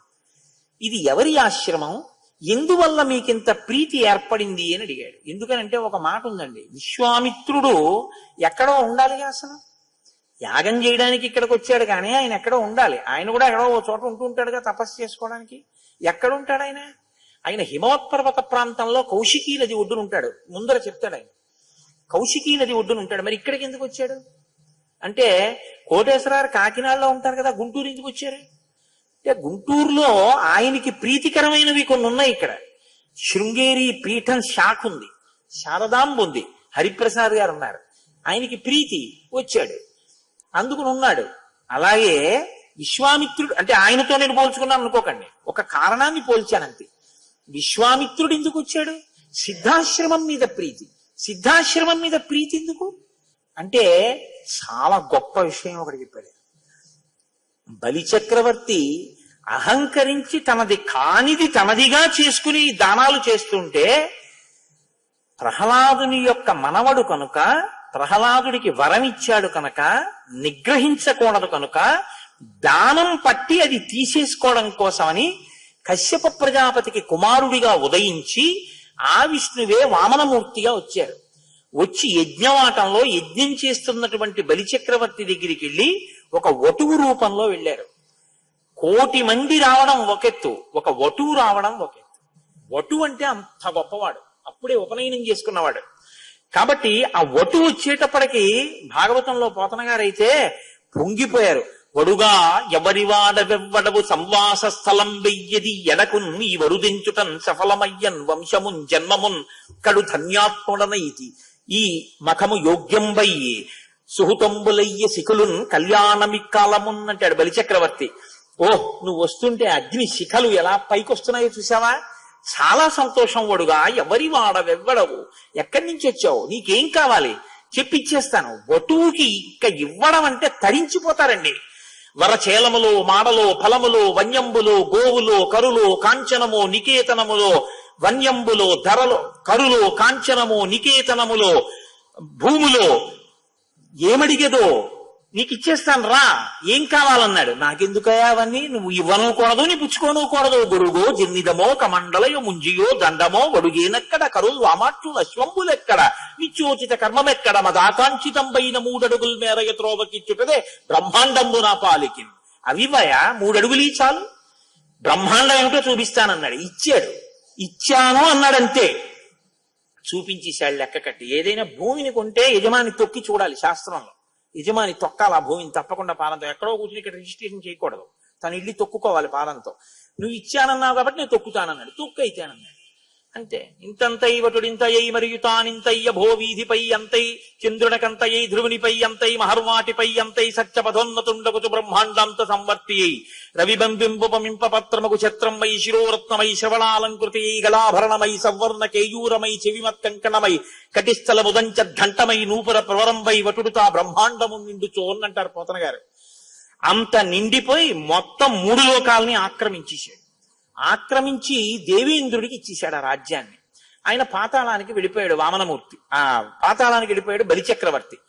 వామనమూర్తి అన్నీ ఇంద్రుడికి ఇచ్చేసిన తర్వాత బ్రహ్మచారి రూపంలో కదండి ఉన్నాడు. వామనుడు పెళ్లి చేసుకున్నట్టు లేదు, బ్రహ్మచారిగా ఉన్నాడు. బ్రహ్మచారిగా ఉన్నాడు కాబట్టి ఆశ్రమంలో ఉండాలి. అందుకని ఆ వామనమూర్తి సేద తీరడం కోసమని ఈ ఆశ్రమంలో వచ్చి ఉన్నాడయా చాలా కాలం. ఇక్కడే ఉండి బ్రహ్మచర్యంలో చెయ్యవలసినటువంటివి చేశాడు ఇక్కడ కూర్చుని. బ్రహ్మచారిగా ఉంటే ఈశ్వరుడు కూడా తన కర్తవ్యం తాను చేస్తాడు. అందుకని ఆయన సంధ్యావందనం చేసుకునేవాడు అక్కడ కూర్చుని. ఆయన తిరిగాడు వామనమూర్తి. ఏ చిన్ని చిన్ని పాదములతో ఈ 3 లోకములు కొలిచాడో ఆ పాదములతో ఇక్కడ తిరిగాడు. ఇది సిద్ధాశ్రమం, ఇక్కడ సిద్ధి పొందుతాను నేను. కాబట్టి రామ ఇక్కడ యాగం చెయ్యాలి అని నా కోరిక, అందుకుని నాకు ప్రీతి. కోరడానికి ఒక వస్తువు పట్ల ఇష్టానికి కూడా ఎంత గొప్ప కారణం చూపించాడో చూడండి విశ్వామిత్రుడు. అందుకని నేను ఈ సిద్ధాశ్రమానికి వచ్చాను నాయన, ఇక్కడే యాగం చేస్తున్నాను. ఇక్కడ యాగం చేస్తుంటేనే రాక్షసులు వచ్చి దానికి ప్రతిబంధకాన్ని సృష్టిస్తున్నారు. కాబట్టి ఇక్కడే యాగం జరుగుతుంది. నువ్వు ఈసారి ఆ యాగము ఇబ్బంది రాకుండా రక్షించవలసిన బాధ్యత నీది. తప్పకుండా గురువుగారు అన్నాడు. విశ్వామిత్రుడు మౌనంలోకి వెళ్ళిపోయాడు. మనకి అంటే నేను ఇలా అన్నాను అని మీరేమనుకోకండి, మీరు పెద్దలు, మీ అందరికీ తెలిసేదో తెలియనట్టు అలా ఉంటారంతే. వీడి దూర్తతనం మాట్లాడిని అని మనం చాలా పనులు చేస్తూ ఉంటాం. ఏదైనా మీరు ఒక పుణ్య కార్యాచరణము కొరకు పీటల మీద కూర్చోవడం అని ఒక మాట ఉంటుంది. కూర్చున్న తర్వాత మీరు ఎవరితో మాట్లాడతారో మీరు అప్పటి వరకు చేసినటువంటి పుణ్యకార్య ఫలితం వాళ్ళ ఖాతాలో పడిపోతుంటుంది. ఒక్క గురువు గారైతేనే మినహాయింపు, లేదా క్రతువుని దిద్దుబాటు చేయడానికి ఏదైనా దోషం జరుగుతుంటే చెయ్యొద్దని చెప్తేనే తప్ప మీరు అందుకే పదార్థాలని సిద్ధం చేసుకోవడం అన్నది అంత జాగ్రత్తగా చేసుకుంటారు. సహాయకులను అంత జాగ్రత్తగా పెట్టుకోవాలి. అంతే పూజ చేసేటప్పుడైనా అంతే. పూజకి వెళ్ళేటప్పుడు శిష్యులు కానీ భార్య కానీ ఎందుకు అమరుస్తారంటే ఆయన ఆ రోజు ఏం చేద్దాం అనుకుంటున్నాడో దానికి కావలసినవి అక్కడ సిద్ధం అవ్వాలి. ఇంటి కోడలకి సంప్రదాయం తెలియడం అంటే అదే. మామగారు భర్త పూజ చేస్తుంటే ఏవేవి ఉండాలో అవి సిద్ధం చెయ్యాలి కోడలు. ఆ కోడలకి తెలియదు అంటే ఆ ఇంటికి మర్యాద అని ఆ అమ్మాయి తేలేదు అని గుర్తు. మీ ఇంటికి వస్తే పనిపిల్ల నాకు పాలిచ్చింది అనుకోండి, కోడలు చెప్పులు వేసుకుని తిరుగుతోంది అనుకోండి, ఇంకా ఇంకో మాట నేను వెళ్ళక్కర్లేదు అని గుర్తు. ఇంటి ఐశ్వర్యం ఎవరి మీద ఆధారపడుతుంది? కోడలు ఇంటికి వచ్చిన పెద్దల్ని సేవించడం మీద ఆధారపడి ఉంటుంది. కాబట్టి పూజ చేస్తూ మీరు అదే పనిగా సెల్ ఫోన్ పక్కనట్టుకుని మాట్లాడుతున్నారు అనుకోండి, మీరు చేసిన పూజ ఎక్కడెక్కడ ఎంత భాగం చేశారో ఆ ఫలితం వాళ్ళ ఖాతాలో వేసేస్తారు. మీరు పూజ చేసి లేచేటప్పటికి మీకు 0, ఏమీ ఉండదు. మాట్లాడకూడదు, మౌనంగా ఉండాలి. అందుకే పూజాగృహంలోకి వెళ్ళి మళ్ళీ పూజాగృహంలోంచి బయటికి వచ్చే పర్యంతం ఓ సంకేతం ఉంటుంది. ఓ చిటిక వేశాడు అనుకోండి, అలవాటు ఉంటుంది. చిటిక వినపడింది, లేకపోతే తలుపు ఏదో ఇలా అన్నాడు అనుకోండి, అంటే ఆయనకి ఏదో అవసరం వచ్చిందనమాట. పూజలో ఏదో పదార్థం లేదు, అక్కడ మరిచిపోయారు, కాబట్టి వెంటనే మీరు రావాలి అక్కడికి. కాబట్టి అది పెద్దలైనటువంటి వారి పూజ అలా ఉంటుంది. భారతీ తీర్థస్వామి వారు అభిషేకం చేస్తుంటారు, ఎప్పుడైనా మాట్లాడతారేమో చూడండి. కూర్చున్నారంటే అయిపోయే పర్యంతం మధ్య మధ్యలో ధారాపాత్రలో నీళ్లు పోసి ఇలా చూస్తారు తప్ప, ధారాపాత్రలో నీళ్లు పోసాను శివలింగం మీద పడుతున్నాయి కదా అని ఎవరినో పిలిచి కాసేపు వాడితో మాట్లాడి మళ్ళీ నీళ్లు పోసి అలా చేయరు. మౌన దీక్ష తీసుకుంటుంటారు ప్రత్యేకం. అందుకని విశ్వామిత్రుడు మౌనంలోకి వెళ్తున్నాడు. రామాయణం నేను అందుకే మీకు చెప్పింది, రామాయణంలో ప్రతి చిన్న విషయాన్ని చెప్తూ ఉంటారు. విశ్వామిత్రుడు మౌనంలోకి వెళ్తున్నాడు, మునులు రాముడికి చెప్పారు. రాముడు పరిగెత్తుకొచ్చి అడిగాడు, నిద్రపోలేదు, పరుగు పరుగున వచ్చి మిగిలిన మునుల దగ్గరికి, ఏమండి ఎప్పుడు మొదలవుతుందండి, ఎన్నాళ్ళు ఉంటుందండి, ఎన్ని రాత్రులు ఉంటుంది, ఎన్ని పగళ్ళు ఉంటుంది, మహర్షి ఎంతసేపు కూర్చుంటారు, నేను ఎంతసేపు దీనికి సిద్ధంగా ఉండాలి, 7 రాత్రులు 7 పగళ్ళు జరుగుతుంది, ఎప్పుడైనా రావచ్చు రాక్షసులు, కాబట్టి నువ్వు 7 రాత్రులు 7 పగళ్ళు నిద్రపోకూడదు, కూర్చోకూడదు, నిలబడే యాగశాల చుట్టూ తిరుగుతూ ఉండాలి. పైనుంచి రావచ్చు, కింద నుంచి రావచ్చు, పక్క నుంచి రావచ్చు. ధనుర్ధరుడవై ఇలా కోదండం పట్టుకుని కనపడగానే బాణం తీసి వేసేయడానికి సిద్ధంగా కునుకు లేకుండా తిరగాలని చెప్పారు. వాళ్ళు ఎప్పుడొచ్చారో తెలుసా అండి? 6వ రోజు వచ్చారు. ఎందుకు 6వ రోజు రావాలి అంటే, అప్పటికి ఆయన నిద్రపోయి 6 రోజులైందిగా, సహజంగా బలలేకుంటుందిగా. కాబట్టి ఇప్పుడు కొంచెం ఆయన కూడా కాస్త కొనుక్కుతూ మెల్లిగా ఉంటాడు కాబట్టి తెచ్చి రక్తం పోసేయచ్చు, పాడు చేసేయచ్చు. అందులో వాళ్ళు 6వ రోజు వచ్చారు. ఎవరి ప్రణాళిక వాళ్ళది కదండి, ఎవరి పనికి వాడు సిద్ధంగా ఉంటాడు. అయినా రాముడు సిద్ధంగా ఉన్నాడు. ఎందుకు ఉండగలిగాడు? రాముడి గొప్పని మీరు అనుకుంటే నేను ఒప్పుకోను.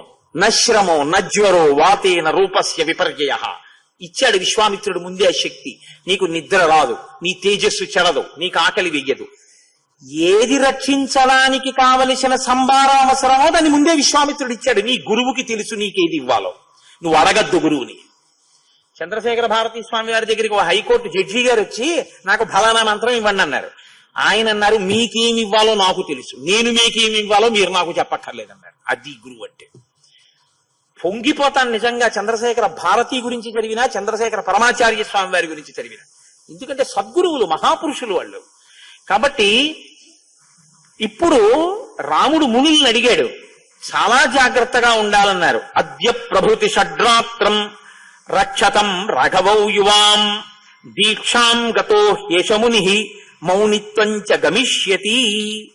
ఇవాల్టి నుంచి 6 రోజుల వరకు, అంటే ఇవాల్టితో కలిపి 6 రోజుల పాటు విశ్వామిత్ర మహర్షి మౌనంలో ఉంటారు, మాట్లాడరు.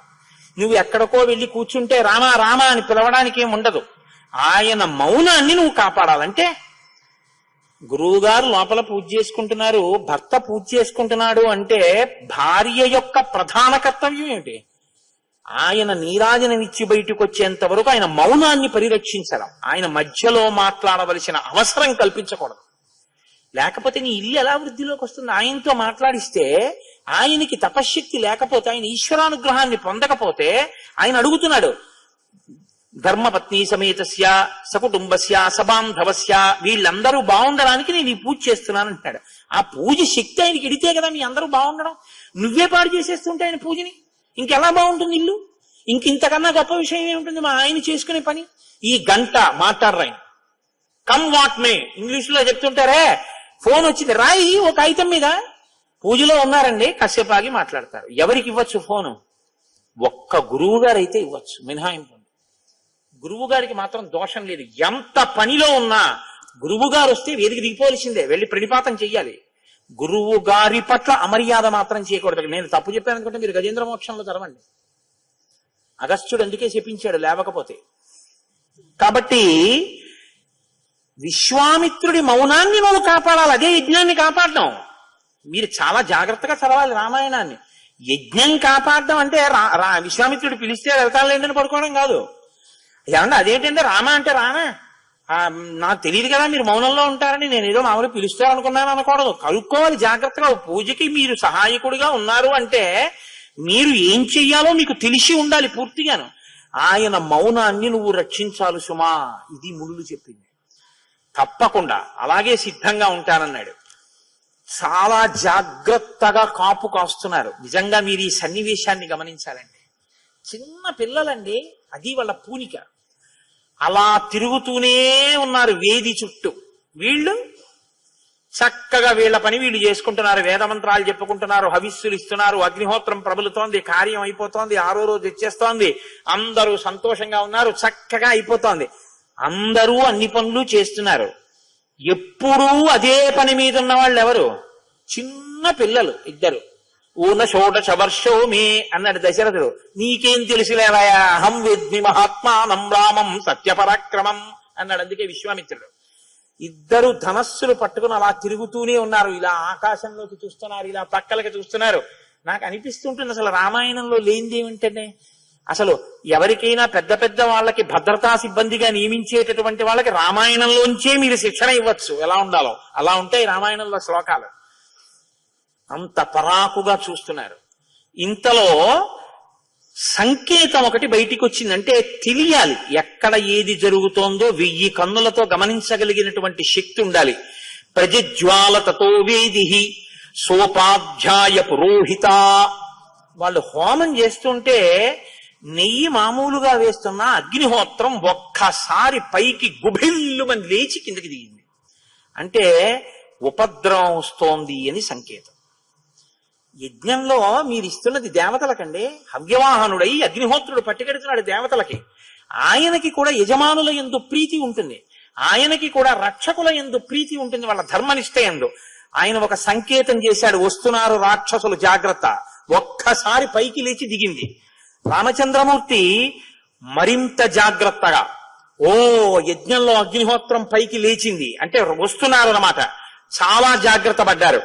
మారీశశ్చ సుబాహుశ్చ తయోరనుచరాశ్చయే ఆగమ్య భీమ సంకాశ రుధిరౌఘం అవాసృజన్. మారీచుడు సుబాహువు ఆకాశ మార్గంలో వచ్చి వెంటనే నెత్తురు తీసుకొచ్చి ఆ రక్తాన్ని హోమగుండంలో పోశారు. ఒక్కసారి హోమగుండంలోంచి ధ్వని వస్తూ ఆ రక్తంతో కలిసినటువంటి ఎర్రటి మంట జాజ్వల్యమానంగా పైకి లేచింది. చూశాడు రాముడు.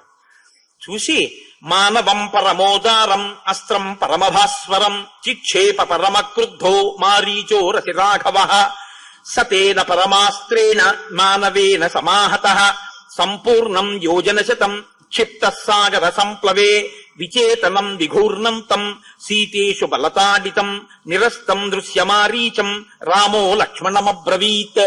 రామో లక్ష్మణమబ్రవీత్. లక్ష్మణుడితో చెప్తున్నాడు, చూశావా అడిగో వాడు మారీచుడు, వాడు వచ్చాడు, వీడిని చంపను లక్ష్మణ, మానవాస్త్రంతో కొడుతున్నాను. ఈ మానవాస్త్రం మనిషిని స్పృహ లేకుండా చేస్తుంది. వీడు గిరికీలు కొట్టుకుంటూ వెళ్ళిపోతాడు, 100 యోజనముల అవతల ఉన్నటువంటి సముద్రంలో పడిపోతాడు వెళ్ళి. అంత దూరం పడేటట్టుగా మానవాస్త్రంతో కొడుతున్నానన్నాడు. అంతే, ఆ మారీచుడు గిరగిరగిరగిర తిరుగుతూ వెళ్ళిపోయాడు. సంగృహ్యాస్త్రం తతో రామో దివ్యమాగ్నేయ సద్భుతం సుబాహూరసి చిక్షేప సవిద్ధ ప్రాపతద్భువి. ఆగ్నేయాస్త్రం తీసి సుబాహు యొక్క గుండెలకేసి కొట్టాడు. అంతే, సుబాహు వెంటనే గిలగిలగిల తన్నుకుంటూ దూరంగా వెళ్లి అరణ్యంలో పడి మరణించాడు. శేషాన్ వాయవ్యమాదాయ నిజగాన మహాయశాః రాఘవ పరమోదారో మునీనాం ముదమావహన్. మిగిలినటువంటి వాళ్ళందరినీ వాయవ్యాస్త్రం పెట్టి కొట్టి చంపేసి వాళ్ళందరినీ దూరంగా విసిరవతల పారేశాడు. ఇప్పుడు రాఘవ పరమోదారో మునీనాం ముదమావహన్. అక్కడ ఉన్నటువంటి మునులందరూ కూడా సంతోషపడిపోయారు, ఎందుకంటే విఘ్నాన్ని పోగొట్టేశాడు. యజ్ఞం పూర్తయిపోయింది, దేవతలందరూ సంతోషించారు. విశ్వామిత్రుడు తన శిష్యుల వంక చూసుకుని తన బిడ్డల్ని చూసుకున్నంత సంతోషపడిపోయాడు. ఓ చాలా సంతోషమయ్యా, ఇది సిద్ధాశ్రమము అనేటటువంటి పేరు ఉన్నందుకు సార్థక్యత పొందింది, నాకు సిద్ధినిచ్చింది. ఇక్కడ యాగం పూర్తి చెయ్యగలిగాను. ఏమిటి సిద్ధి? పుట్టినటువంటి రామచంద్రమూర్తికి కావలసినటువంటి అస్త్ర సంపదనంతటినీ ఇచ్చి రాముని చేత తన యజ్ఞాన్ని రక్షింప చేసుకుని తాను యజ్ఞ ప్రయోజనాన్ని పొందడం. ఈ కోరిక తీర్చుకున్నాడు విశ్వామిత్రుడు. అందరూ మీరు సహజంగా ఇప్పుడు ఒక విషయాన్ని ఆలోచన చేయండి. మారీచుణ్ణి అంత దూరం కొట్టి శుబాహువుని చంపి రాక్షసుల్ని చంపి అస్త్రప్రయోగంతో కనురెప్ప వేసి తెరిచేటప్పటికి ఇంకొక మారు మాంసం కూడా పడడానికి వీలు లేకుండా కొట్టేశాడు రాక్షసుడు. అసలు లక్ష్మణుడు బాణప్రయోగం చేయడానికి అవకాశం ఇవ్వకుండా కొట్టేశాడు. చిన్న పిల్లాడు. ఏం చేస్తారండి అందరూ? ఎవడి పని మీద వాడు వెళ్ళిపోతాడా? ఏం చేస్తాడు? ఇప్పుడు హోమం అయిపోయిన తర్వాత అందరూ లేచి ఎవరి దగ్గరికి వస్తారు? ఓయ్ చిన్న పిల్లలు ఎంత బాగా చేశారో, మిమ్మల్ని చూస్తే ముద్దొస్తోంది, చాలా సంతోషం రా నాయన, ఎంత వేగంగా కొట్టావురా వాళ్ళని. అలా ఎలా స్ఫురణకు వచ్చిందయ్యా? మంత్రాలు ఎలా జ్ఞాపకం వచ్చాయ్యా? ఇన్ని అస్త్రాలు ఉంటాయా? ఏం పెట్టి కొడదాం? వాడి బలం ఎంత ఉంటుంది అని చూడడానికి వాడు తన బలప్రయోగంతో ఏదైనా చేస్తే పాడైపోయేది హోమం. అందుకని వాడు ఏమీ చెయ్యడానికి వీలు లేకుండా వస్తుంటేనే గురువు గారు చెప్పినటువంటి వర్ణనను బట్టి లెక్క కట్టి వీడు మారీచుడు అని లక్ష్మణుడితో చెప్పి కొట్టేశావు. అబ్బబ్బబ్బా ఏం పిల్లాడివయ్యా అని అందరూ పొగుడుతారు కదా సహజంగా. పొగట్ట మనిషి తల ఇలా నిలబడ్డానికి హేతు కదండి. అందులో పిల్లల విషయంలో ఇది మరింత ఎక్కువగా ఉంటుంది. పిల్లల్ని మీరు పొగిడేశారనుకోండి, వాడు వెంటనే ఏం చేస్తారంటే నా అంత మొనగాడు ఇంకెక్కడ ఉన్నాడంటే. కాబట్టి విశ్వామిత్రుడు చూస్తున్నాడు, వీళ్ళందరూ పొగిడారుగా, హోమాన్ని రక్షించాడుగా, యజ్ఞాన్ని, ఏం చేస్తాడో చూద్దాం, ఎలా మాట్లాడతాడో చూద్దాం. అహంకారం వస్తే దేనివల్ల తెలుస్తుంది? మాటలో తెలిసిపోతుంది. గురువు గారిని రామకృష్ణ పరమహంస ఓ మాట చెప్తుండేవారు. ఓసారి ఆయన గంగానది దాటుతున్నారు పడవలో. దాటుతుంటే అవతల ఒడ్డున ఒక ఆయన కాలు మీద కాలేసుకుని ఇలా చూస్తున్నాడు రామకృష్ణ పరమహంస వంక.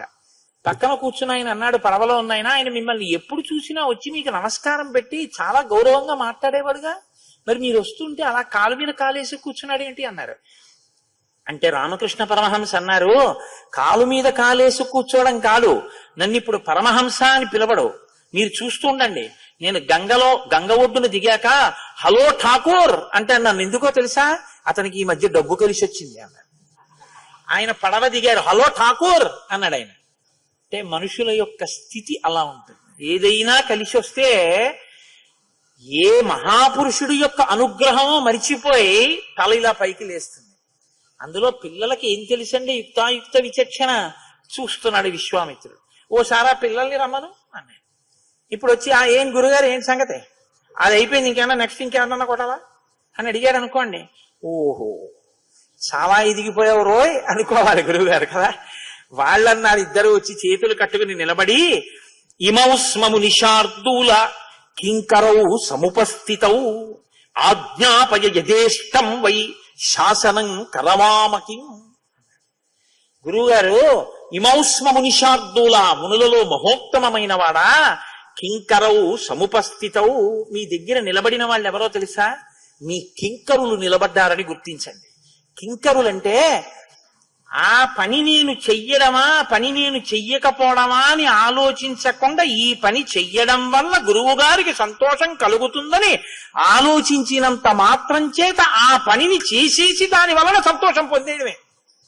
శంకర భగవత్పాదుల వారికి భంగధర వ్యాధి వచ్చింది. ఆయన ఇలా కూర్చుంటే ఒక పావుగంట ఆయన యొక్క పృష్ఠభాగంలోంచి కారిపోయిన నెత్తుడి చేత ఆయన కట్టుకున్న కాషాయ వస్త్రం ముద్దయిపోయేది రక్తంతో.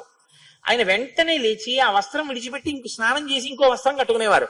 హస్తామలకాచార్యులు, తోటకాచార్యులు వారికి పని ఏమిటంటే ఈ బట్ట పట్టుకెళ్ళడం, ఉతకడం, ఆరేయడం, అంతే. ఇప్పుడు గురువుగారి నెత్తుటి బట్టలు రోజు పట్టుకెళ్ళి నేను జాడించడం ఏంటి, నేను ఆరేయడం ఏంటి, ఎంత శుశ్రూషకైనా అర్థం బద్దం ఉంటుంది ఏమిటి, నేను పట్టుకెళ్ళి ఆ బట్టలన్నీ ఆరేయడం ఏమిటి అని అనుకున్నారనుకోండి, శంకరాచార్యులు వారు అనుగ్రహించవలసిన పని లేదు. తోటకాచార్యులు వారు సహజంగా తెలివైన వారేం కాదు. పద్మపాదాచార్యులు వారు బాగా తెలివైన ఆయన ఒకసారి పాఠం చెప్పేటప్పుడు శంకరాచార్యులు వారు తోటకాచార్యులు వారు రాలేదని ఆగారు. తోటకాష్టకంతో శంకర భగవత్పాదుల ముందు భూమిని ముట్టుకుని నమస్కారం చేసి అష్టకం చేస్తూ ఉంటాం. కాబట్టి గురువు వినయానికి లొంగిపోతాడు. కాబట్టి ఎలా మాట్లాడుతున్నాడో చూడండి రాముడు. ఇమౌస్మము నిషార్దూల కింకరౌ సముపస్థితౌ ఆజ్ఞాపయ యథేచ్ఛం వై శాసనం కరవామకిం. ఈ పని చెప్పడమా, ఈ పని చెప్పకపోవడమా అన్న ఆలోచన ఎప్పుడూ రానివ్వద్దు మీ కింకరులం. యథేచ్ఛం వై, మీ ఇష్టం వచ్చినట్టు ఆజ్ఞాపించండి. శాసనం కరవామకిం, మీరు ఒకటి చెప్పాక అది అలా చెయ్యాలంటారా? అండం ఉండదు. ఇంకా అది శాసనం. మాకు శాసనం చేసేవాడు ప్రభువు, తాను రాజకుమారుడు, తానంటున్నాడు మీది మాకు శాసనం. ఇది గురుభక్తి అంటే. శ్రీరామాయణం మనకి గురుభక్తిని నేర్పుతుందండి.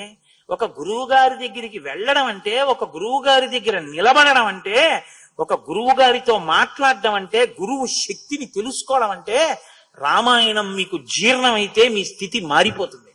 అంత గొప్పగా మాట్లాడుతుంది రామాయణం. అందుకే రామచంద్రమూర్తి అంటే రాశీభూతమైనటువంటి వినయం. సరే, ఎంతో సంతోషించాడు. సంతోషించి అన్నాడు, నాయనా నేను ఇక్కడ జరిగేటటువంటి యజ్ఞం కోసం ఇక్కడికి వచ్చాను. తిరిగి నేను హిమవత్ పర్వత ప్రాంతానికి వెళ్ళిపోతాను. ప్రస్తుతం మిథిలాధిపతి అయినటువంటి జనక మహారాజు గారు చేసేటటువంటి యజ్ఞాన్ని చూడ్డానికి వెళ్తున్నాను. నువ్వు కూడా నాతో వస్తే బాగుంటుంది, మనం వెడదాం అన్నాడు. ఇప్పుడు ఏదో తోచి తోడనమ్మ తోడికోడలు పుట్టింటికి వెళ్ళిందని నేను వెడుతున్నాను జనక మహారాజు గారి యజ్ఞం చూడడానికి, నువ్వు నాతో రా అంటే ఏమైనా బాగుంటుందండి? అది విశ్వామిత్రుడు మాట్లాడవలసిన మాట కాదది. విశ్వామిత్రుడు వచ్చింది ఎందుకు? 2 కారణాలకు వచ్చాడు. సమస్త అస్త్ర సంపద రాముడికి ఇవ్వాలి. నామకరణం వశిష్ఠుడు చేసేశాడు. రాముడికి కళ్యాణం తను చెయ్యాలి. అందుకే తస్య చింతయమానస్యా మంత్రి మధ్యే మహాత్మన అభ్యాగచ్చన్ మహాతేజ విశ్వామిత్రో మహాముని అని కదా అన్నారు నిన్న వాల్మీకి మహర్షి. పెళ్లి గురించి మాట్లాడుతుంటే వచ్చాడు ఆయన. ఎందుకంటే అది నీ సబ్జెక్టు కాదు, నాది. ఇప్పుడు సీతా కళ్యాణం చెయ్యాలి. అందుకని యావై నీకు పెళ్లి చేస్తాను రమ్మంటే రాముడు ఏమంటాడు? నిన్ననే చెప్పాడు, తాటక మీద బాణం వేయమంటే పితుర్వచన నిర్దేశాత్ పితుర్వచన కారణాత్ ఏమంటాడు? అది మా నాన్నగారు చూడవలసిన విషయం అండి అంటాడు. ఇప్పుడు తనేమవుతాడు? కాబట్టి నీకు పెళ్లి చేస్తాను రమ్మని పిలవకూడదు గురువుగారు, అది వాళ్ళ నాన్నగారు చూడవలసిన పని కోడల్ని. కాబట్టి ఏమని పిలవాలి? క్షత్రియులని ఏ మాట ఆకర్షిస్తుందో దానికి పిలవాలి. కాబట్టి ఏమి విశ్వామిత్రుడండి! అసలు విశ్వామిత్రుడి మాట తీరు చూస్తే రామాయణంలో మహానుభావ ఏమి వాక్ సంపదయా అనిపిస్తుంది. అద్భుతం ధనురత్నంచ తత్ర తత్ర తద్ద్రష్టుమర్హసి. నాయనా రామ, మిథిలా నగరంలో జనక మహారాజు గారి యొక్క అంతఃపురంలో శివధనస్సు ఉంది. ఎంత గొప్ప ధనస్సో తెలుసా? దాన్ని రోజు ధూపం వేసి పుష్పాలతో పూజ చేస్తారు. ఆ ధనస్సు అంటే సామాన్యమైంది కాదు. దాన్ని దేవతలు ఇచ్చారు ఒక యజ్ఞంలో. దాన్ని ఎక్కువ పెడదామని చాలా మంది ప్రయత్నం చేశారయ్యా. ఎందుకు ఎక్కువ పెడదాం అనుకున్నారో తను చెప్పలేదండో. ఎందుకో తెలుసా? అది ఎక్కువ పెడితే సీతమ్మని ఇష్టాట జనకుడు అని అనుకోండి, మనకెందుకు లేండి ఆ గొడవ మా నాన్నగారు చూస్తారంటాడు. అందుకని అది చెప్పలేదు విశ్వామిత్రుడు. ధనస్సు ఎక్కువ పెట్టడం చెప్పాడంతే. చెప్పకపోతే తప్ప? మరి సీతమ్మ గురించి చెప్పకపోవడం తప్పు కదండి. అంటే ఆయనకి అప్పుడు ఆయన ఏమంటాడంటే, బ్రహ్మచారికి నాకెందుకు ఆ విషయం, వాళ్ళ నాన్నగారు చూసుకోవాల్సిన విషయం, నేను ధనస్సు గురించే చెప్పానయా అంటాడు. విశ్వామిత్రుడికి మనం చెప్పలేము, ఆయన ధర్మాత్ముడు. కాబట్టి ఎంత గమ్మత్తుగా అన్నాడంటే, నాస్య దేవా నగంధర్వా నాసురా నచరాక్షసా కర్తుమారోపణం శక్త నకథంచ నమానుషాహ. ఎంత గమ్మత్తుగా మాట్లాడాడో చూడండి. ఆ ధనస్సు ఎక్కువ పెడదామని చాలా మంది చూశారు రామా. దాన్ని దేవతలు చూశారు, గంధర్వులు చూశారు, అసురులు చూశారు, రాక్షసులు చూశారు. ఎవరూ ఎక్కువ పెట్టలేకపోయారు. నకథంచ నమానుషాహ, ఇంకా మనుషులేమి ఎక్కువ పెడతారులే అన్నాడు. అంటే రాముడు పౌరుషవంతుడు. క్షత్రియుడు పౌరుషహీనుడైతే అలా పనికొస్తుందండి. అది ఉత్తమ గుణం. భూపసభాంతరాలమున పుష్కళమక్షతురత్తమాది బాహాపట శక్తియున్ యశమునందనురక్తియు ప్రకృతి సిద్ధగుణంబులు సజ్జనాళికిన్ అంటాడు భర్తృహరి. ఉత్తప్పుడు మౌనంగా ఉండడం ఏమిటండి, ఈయనకి మాట్లాడడం వచ్చా అన్నట్టు ఉంటాడు. సభలోకి వెళ్ళి మాట్లాడా పుష్కళమక్షతురత్వము. అంతేగాని సభలోకి వెళ్ళి తలబడకూడదు, కిందకొచ్చి పుష్కలంగా మాట్లాడకూడదు. కాబట్టి ఎక్కడ ఏది ఉండాలో అది ఉండాలి, ఆ సంపద ఉండాలి. కాబట్టి రాముడికి ఈ మాట అన్న తర్వాత ఏంటి, మనుషులు ఎక్కువ పెట్టలేకపోవడం ఏంటి? గురువుగారు అలా అనకండి, నేను ఎక్కువ పెడతాననకూడదు. అలా అని గురువు గారి దగ్గర అధిక్షేపిస్తే ఎక్కువ పెడతావా అని, ఆ సమయమునకు నీకు ఆ బలము ద్యోతకమగుకుంటుగాక అన్నాడు అనుకోని ఏమైపోతాడు? గురువు గారి దగ్గర అనక్కర్లేదు, అక్కడికి వెళ్ళాక గురువు గారిని ఆశీర్వచనం అడుగు, తథాస్తు అంటే ఎక్కువ పెట్టేస్తావు అంతే. కాబట్టి రాముడు ఊరుకున్నాడు. రాముడు గురువు గారు అలా అన్నారని ఎదిరించకూడదు. కానీ గురువు గారు ఇలా అంటున్నారేంటి, మనుషులు ఎవరూ ఎక్కువ పెట్టలేరంటున్నారేంటి, మనం చూడాలి అన్న ఉత్సాహం ఆ పిల్లాడికి రావాలి. అందుకని ఇలా అన్నాడు. అంటే ఇప్పుడు రాముడు అన్నాడు, గురువు గారు వెడదాం పదండి. ఇది కళ్యాణానికి తీసుకెళ్ళడానికి విశ్వామిత్ర మహర్షి వేసుకున్న ప్రణాళిక.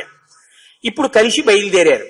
బయలుదేరితేట విశ్వామిత్రుడు సిద్ధాశ్రమంలోంచి బయలుదేరితే మునులందరూ వెంట వచ్చి వీడ్కోలు పలికారు. బాగుంది.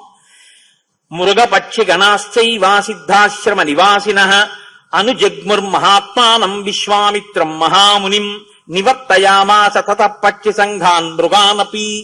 పక్షులు మృగాలు కూడా ఆయనతో పాటే వచ్చేస్తున్నాయిట. నేను ఇది మీతో మనవి చేసింది. మహాపురుషుల యందు జంతువులు ప్రకృతి అన్నీ అనుబంధం పెంచుకుంటాయి.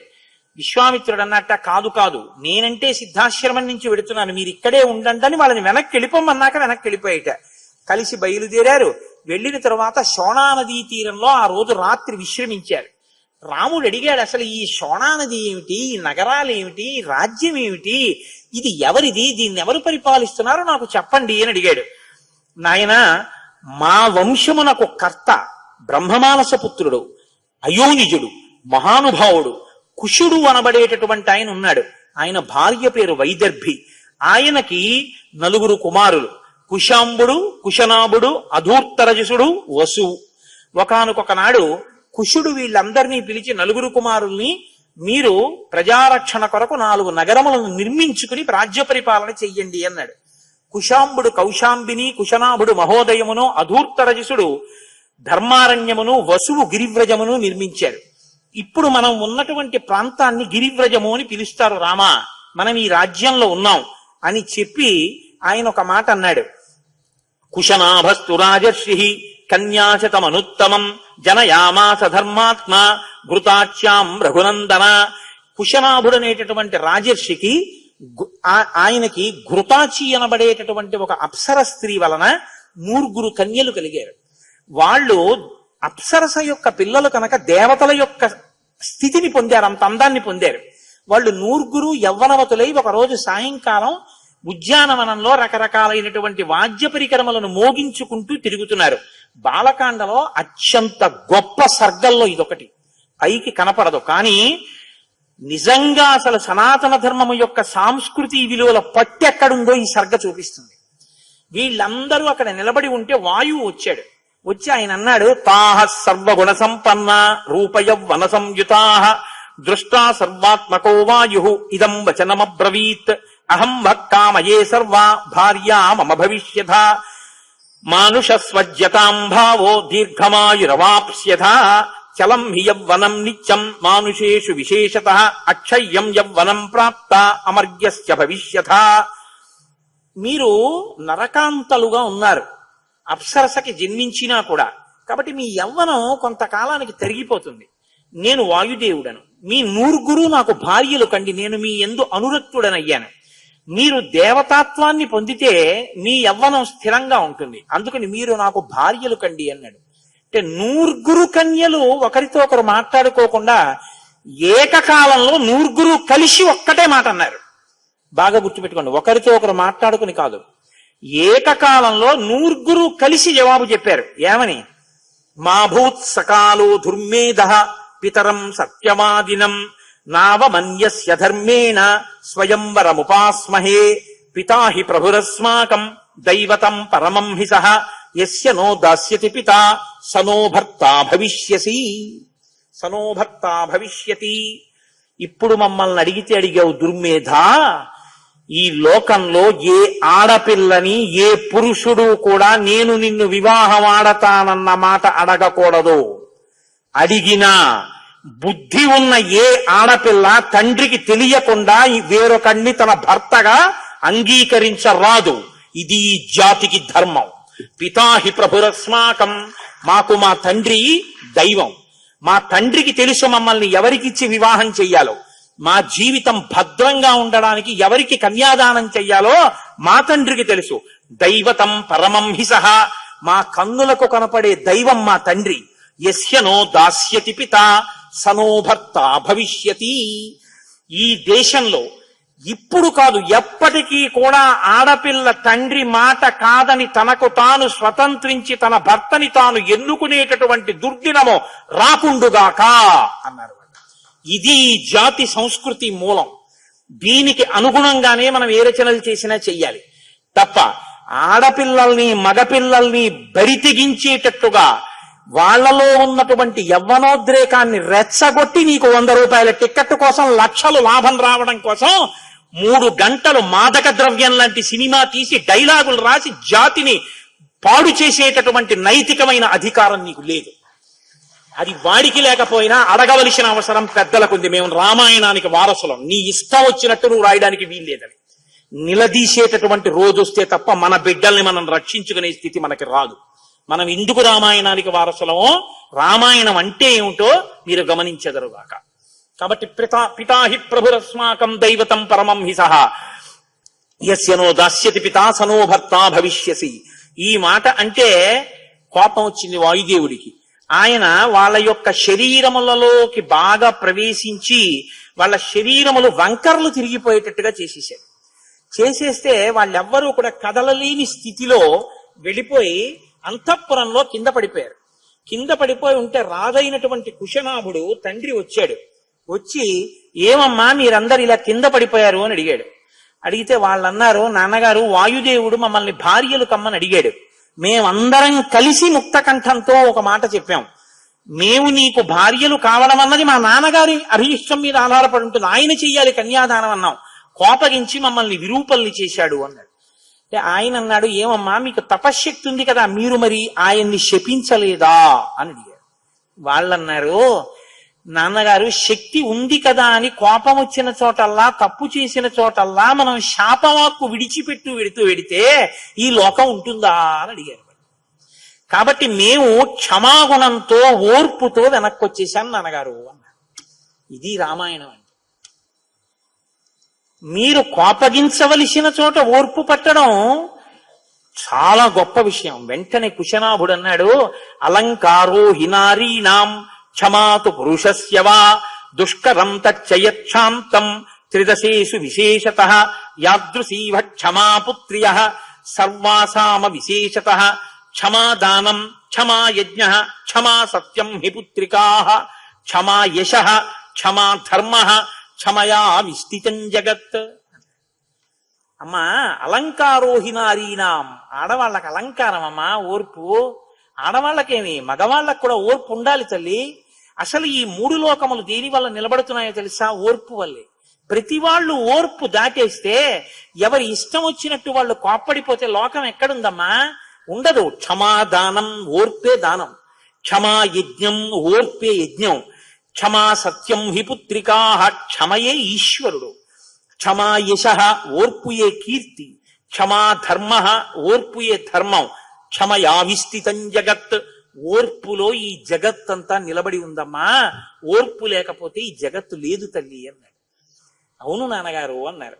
నాకు రామాయణం చదువుతుంటే ఒకటి అనిపిస్తుంటుంది. నిజానికి ఈ శ్లోకాలన్నీ మనం ఎవరికి చెప్పవలసి ఉంటుందంటే, యువతీ యువకులకు, చిన్నపిల్లలు శ్రీరామాయణంలోంచి నేర్చుకోవాలి.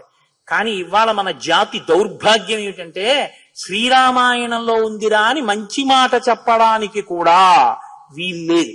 రామాయణంలోది పిల్లలకి చెప్పకూడదు, భాగవతంలోది చెప్పకూడదు, భారతంలోది చెప్పకూడదు, ఏది చెప్పకూడదు. ఏది చెప్పచ్చు? వాడు ఏది పాడైపోతాడో అది చూపించినా అడిగేవాడు ఉండడు. అది మన స్థితి ఇవాళ. కాబట్టి ఈ మాటలు అన్నాడు. అన్న తరువాత కొంతకాలం అయింది. ఇప్పుడు ఈ పిల్లలకి కన్యాదానం చెయ్యాలి కదా. ఆయన ఒక వరుణ్ణి నిర్ణయించాడు తండ్రి. ఇది తండ్రి నిర్ణయించడం అంటే. తండ్రి యోగ్యతాయోగ్యతల్ని నిర్ణయించడం అంటే ఎలా ఉంటుందో చూడండి. తస్యాహ ప్రసన్నో బ్రహ్మర్షి దదౌ పుత్రమనుత్తమం బ్రహ్మదత్త ఇతి ఖ్యాతం మానసం చూలినశ్రుతం. పూర్వకాలంలో మహానుభావుడైనటువంటి వాడు చూలి అనబడేటటువంటి ఒక మహర్షి ఉండేవారు. ఆయన నిరంతర తపస్సులో ఉండేవారు. ఒక గంధర్వకాంత, ఆమె పేరు సోమద. ఆమె ప్రతిరోజు ఆయనకి పరిచర్య చేసేది. ఆవిడ ఎందుకు చేస్తోందో ఆయన అడగలేదు. ఆవిడ చాలా కాలం పరిచర్య చేసింది. ఆయన తపస్సు చేసుకున్నారు. ఆయన ఒకనాడు అడిగారు, నువ్వు నాకు ఇంత సేవ చేస్తున్నావు, నీకు వివాహం కాలేదు, నువ్వు హాయిగా సంతోషంగా భర్తని స్వీకరించి ఉండొచ్చు, నువ్వు ఎందుకు నాకు ఇంత సేవ చేస్తున్నావమ్మా అని అడిగారు. అంటే ఆవిడంది, నీ వలన నాకు బ్రహ్మవేత్త అయినటువంటి కుమారుడు కావాలి అని. ఆయన అన్నాడు, తప్పకుండా నువ్వు చేసిన సేవకి నీకు అనుగ్రహిస్తానని. మనసా, బాగా జ్ఞాపకం పెట్టుకోండి, ఇతరమైనటువంటి మైథున ప్రక్రియ చేత కాదు, మనస సంకల్ప శక్తి చేత ఆమెకి ఒక కుమారుణ్ణి కటాక్షించాడు. ఆ పిల్లవాడి పేరు బ్రహ్మదత్తుడు. ఆమె మహర్షిని సేవించి పొందింది కనుక మహాత్ముడైనటువంటి కుమారుడు లభించాడు. ఆయన బ్రహ్మదత్తుడు గొప్ప బ్రహ్మవేత్త. ఆయన్ని తీసుకొచ్చి 100 కన్యాదానం చేశాడు. 100 కన్యాదానం చేస్తే పాణిగ్రహణం చేయాలి, చేయి పట్టుకోవాలి. ఆయన ఒక్కొక్కరి చెయ్యి పట్టుకున్నాడు. బ్రహ్మవేత్త అయినటువంటి వాడు చెయ్యి పట్టుకునేటప్పటికి లోపల వాళ్ళకి వంకర్లు కల్పించిన వాయువుకి అలా నిలబడలేక సరిగ్గా ప్రసరించాడు. వాళ్ళు 100 సౌందర్య రాసులు అయిపోయారు. అత్తగారైనటువంటి సోమద పరమ సంతోషంతో కౌగిలించుకుని కోడళ్ళని ఇంటికి తీసుకుని వెళ్ళింది. ఇది కథ. అంటే పుత్రుడి గొప్పతనానికి తల్లి ఎక్కడ శ్లాఘించాలో చూపించింది శ్రీరామాయణం. ఇంటికి వచ్చినటువంటి కోడలకి వంకర్లు లేకపోయినా వంకర్లు చూడడం కాదు, ఇంటికి వచ్చినటువంటి కోడలకి ఎక్కడైనా చిన్న లోటు ఉంటే దాన్ని కొడుకు చేత కప్పబడేటట్టు చేసి ఆమె పూజనీయురాలయ్యేటట్టు చేసేటట్టుగా ఉన్నటువంటి సమర్థతతో కొడుకుకి అటువంటి బోధ చేసి ఉద్ధరించగలిగిన అత్తగారు ఈ జాతికి అదృష్టం. అటువంటి అత్తగారు ఉండాలి అని కోరుకున్నారు. కాబట్టి అత్త, కోడలు, కూతురు, తండ్రి, కన్యాదానం, వరించడం, ప్రేమ, వ్యవహారం, స్వైర విహారం అన్ని 2 సర్గల్లోకి తీసుకొచ్చి పెట్టారు మహర్షికి. కుశనాభోపాఖ్యానాలు. ఎవరికి చెప్తున్నారండి ఇవన్నీ? రాముడికి. నేను అందుకే మీతో మనవి చేశా, స్నాతకం చేశాడు విశ్వామిత్రుడని. వింటున్నాడు అలాగా అని. ఎలా మాట్లాడాలో, ఆడపిల్లని ఏది అడగకూడదో, ఆడపిల్ల అంటే ఎంత గొప్పదో ఎలా స్వీకరించాలో, ఎలా నిలబెట్టుకోవాలో, తాను ఎలా భార్య మనసు చూరగొనాలో, కళ్యాణం చేసుకోబోయేటటువంటి రాముడు పెళ్లి కొడుకుగా గృహస్థాశ్రమం గురించి బాగా నేర్చుకునేటట్టు అతనితోనే ప్రశ్న వేయించి చెప్పకుండా చెప్తున్నాడు విశ్వామిత్రుడు. నువ్వు పెళ్లి చేసుకుంటే ఇలా ఉండాలని చెప్పట్లేదు, అక్కడికి తీసుకెళ్లి కూర్చోబెడుతున్నాడు. ఇది ఏమిటి అంటున్నాడు. అక్కడ ఒక కథ చెప్తున్నాడు. ఇప్పుడు ఆ కథ నాటుకుంటోంది. ఓ ఇలా ఉండాలన్నమాట అని నేర్పుతున్నాడు. ఇది ఎదర రాముణ్ణి ఏకపత్ని వ్రతుణ్ణి చేసింది. ఇది రాముణ్ణి అంతటి ఉదాత్తమైనటువంటి వ్యక్తిగా తయారు చేసింది. ఒక గురువు ఒక శిష్యుణ్ణి ఎలా తయారు చేయగలడో విశ్వామిత్రుడు చూపిస్తుంటాడు లోకానికి.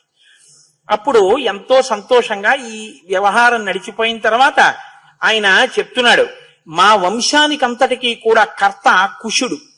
ఆ కుశుని యొక్క కుమారుడైనటువంటి కుశనాభుడు ఒకానొకప్పుడు తన 100 కుమార్తెలకి కూడా వివాహం చేసి పంపించేసిన తర్వాత కొడుకు కోసమని పుత్రకామేష్టి చేశాడు.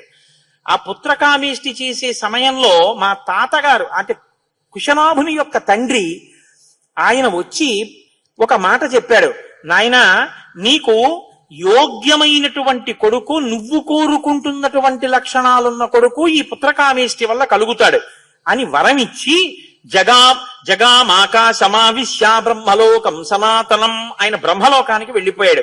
కస్యచిత్ తదకాలస్య కుశనాభస్య ధీమతః జిజ్ఞే పరమధర్మిష్టో గాధిరిత్యేవ నామతః. పుత్రకామేష్టి చేయడం వల్ల మా తాతగారైనటువంటి కుశనాభుడికి గాధి అనబడేటటువంటి కుమారుడు జన్మించాడు. ఆ గాధి మా తండ్రి. ఆ గాధికి నేను జన్మించాను. కాబట్టి మా తండ్రి గారు ఆయన సపితామకాకుత్స గాధి పరమధార్మిక కుశవంశ ప్రసూతోస్మి కౌశికో రఘునందన. ఆ కుశుని యొక్క వంశంలో నేను పుట్టాను కాబట్టి నన్ను కౌశికుడు అని పిలుస్తూ ఉంటారు. పూర్వజా భగినీ చాపి మమ రాఘవ సువ్రత నామ్నా సత్యవతీ నామా రుచీకే ప్రతిపాదిత సశరీరా గతా స్వర్గం భర్తారం అనువర్తిని కౌశికీ పరమోదారా ప్రవృత్తా చ మహానదీ దివ్యా పుణ్యోదకా రమ్యా హిమవంతం ఉపాశ్రిత లోకస్య హితకామార్థం ప్రవృత్తా భగినీ మమ తతోహం హిమవత్పార్శ్వే వసామి నిరతః సుఖం భగిన్యాం స్నేహ సంయుక్త కౌశిక్యాం రఘునందన సాతు సత్యవతీ పుణ్యా సత్యే ధర్మే ప్రతిష్ఠిత పతివ్రత మహాభాగా కౌశికీ సరితాంబరా. నాయనా రామచంద్ర, నీకు నేను ఒక విషయం చెప్తున్నాను. నాకు ఒక అక్కగారుంది, ఆవిడ పేరు సత్యవతి. మా అక్కయ్యని మా బావ రుచీకుడికిచ్చి వివాహం చేశాడు మా నాన్నగారు. కొంతకాలం అయిపోయిన తర్వాత మా అక్క భర్త గారు స్వర్గలోకానికి బయలుదేరాడు. మా అక్క ఎంత గొప్పదంటే సశరీరంగా మా బావని అనుగమించి స్వర్గలోకానికి వెళ్ళి తాను నదీస్వరూపంలో ఉండి లోకాన్ని ఉద్ధరించాలి అని ఆమె కూడా కుశుని యొక్క వంశంలో పుట్టింది కాబట్టి కౌశికి అన్న పేరుతో హిమాలయ పర్వత ప్రాంతంలో ప్రవహిస్తుంటుంది. ఆమె గొప్ప ధర్మాత్మురాలు. నాకు మా అక్క అంటే ఎంతో ఇష్టం. అందుకని మా అక్క నదీ రూపంలో ఉంది కాబట్టి నేను కూడా హిమాలయ పర్వత ప్రాంతంలో కౌశికీ నది ఒడ్డున ఆశ్రమాన్ని నిర్మించుకుని ఉంటూ ఉంటాను. ఇక్కడ సిద్ధాశ్రమంలో సిద్ధి కోసం యజ్ఞం చేయడానికి వచ్చాను రామా, నీ యొక్క శక్తి వలన ఆ యజ్ఞం పూర్తయింది, ఇప్పుడు మనం మిథిలా నగరానికి బయలుదేరుతున్నాం అని చెప్పారట. చెప్తే రాత్రి పడుకున్నట్ట రాముడు, బాగా చీకటి పడిపోయింది ఇప్పటికే నేను ఈ విషయాలన్నీ చెప్పడంలో. చూశావా గుడ్లగూబలు అరుస్తున్నాయి, చూశావా ఆ రాత్రి వేళ ఎగిరేటటువంటి పక్షులు ఎగురుతున్నాయి, నరమాంస భక్షకులైన రాక్షసులు తిరుగుతున్నారు, చంద్రోదయం అయిపోయింది, రామా ఇంకా నిద్రపోవు అన్నాడు. అంత చీకటి పడిపోయిందని తెలియలేదు ఆయన చెప్తుంటే తన వంశం గురించి. అంత గొప్పగా చెప్పాడు.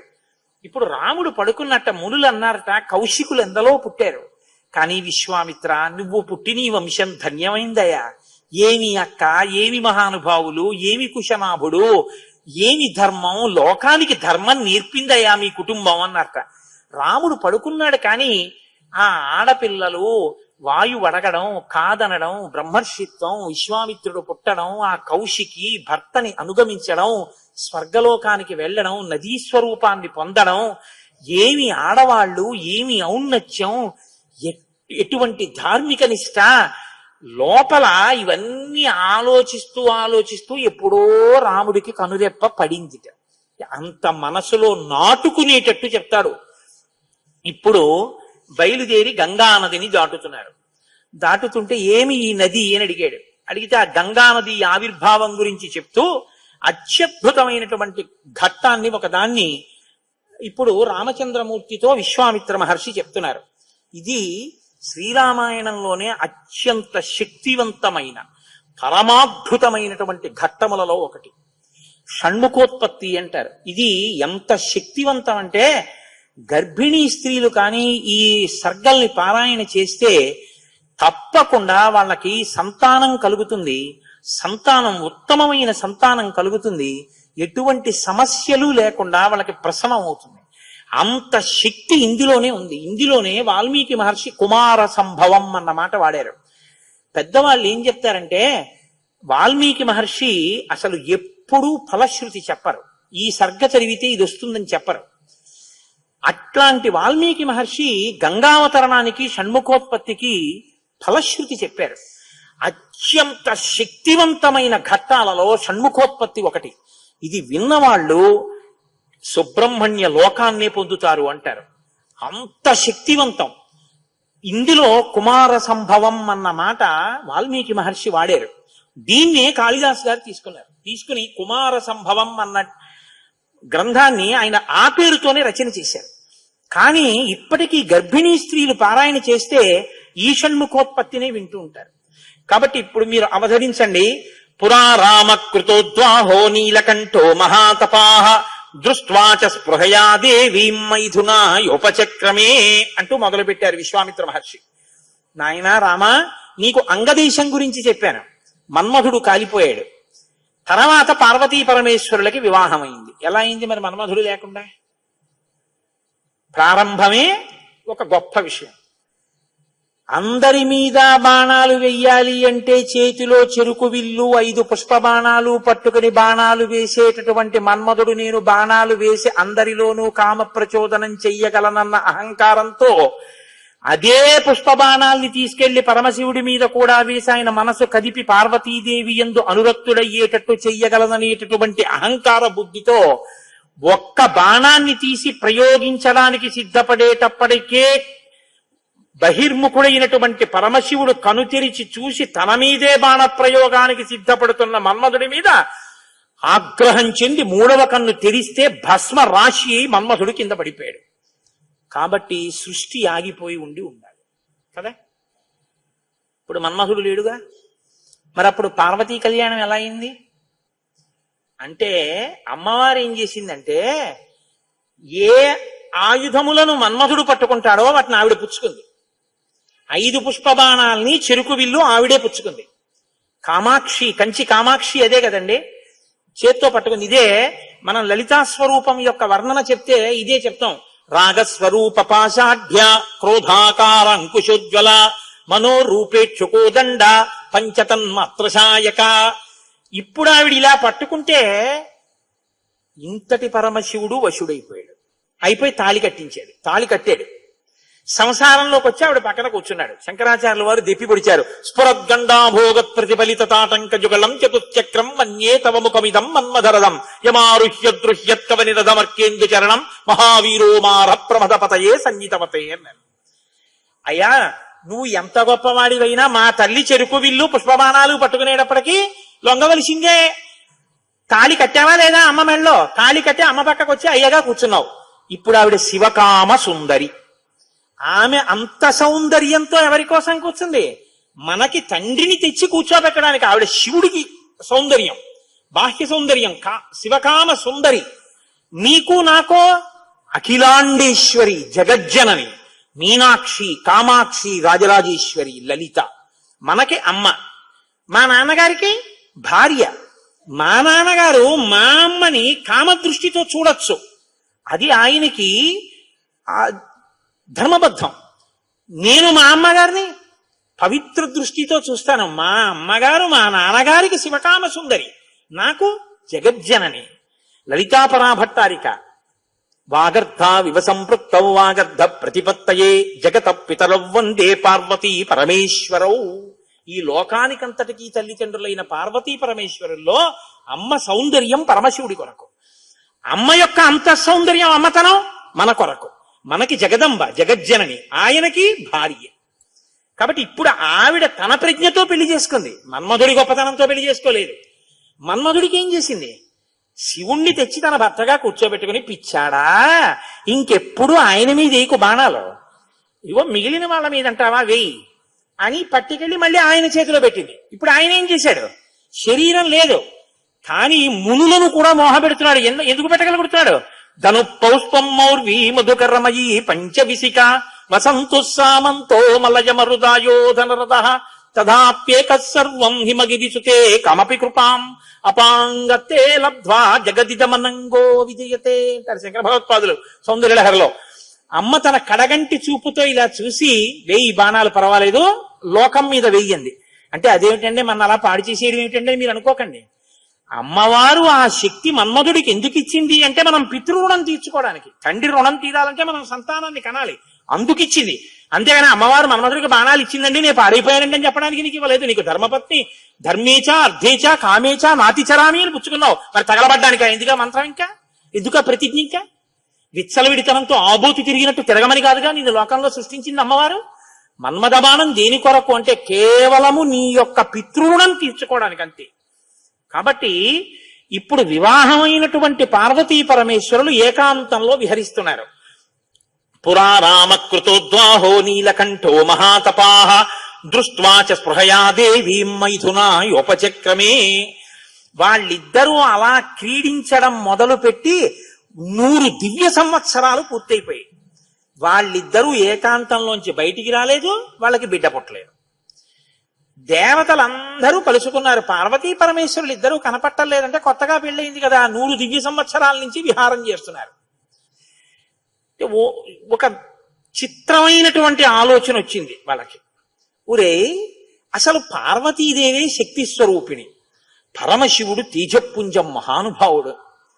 ఇప్పుడు వాళ్ళిద్దరి యొక్క శుక్రశోణితములు కలిస్తే, తేజస్సులు కలిస్తే, ఈ లోకంలోకి ఒక కొత్త ప్రాణి వస్తే అసలు అటువంటి భూతమును అంటే అటువంటి ప్రాణిని మనం చూడడం కుదురుతుందా? అది ఎంత తేజోవంతంగా ఉంటుంది? ఎవరు వహిస్తారు ఆ భూతాన్ని? ఎవరు చూడగలరు ఆ ప్రాణిని?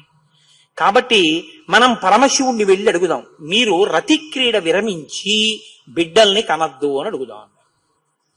అయితే మీరు నన్ను మాట అడగచ్చు, ఏమండి బుద్ధి ఉందా అసలు ఈ మాట? వాళ్ళు అన్నారనుకోండి, మీరు ఎలా చెప్పారండి అని అడుగుతారు నన్ను. అసలు దేవతలకు ఎందుకండి ఈ వ్యవహారం? వాళ్ళు అలా ఎందుకు అనాలి? అలా అంటే మాత్రం దాన్ని మేము ఎలా అంగీకరించగలం ఈ విషయాన్ని?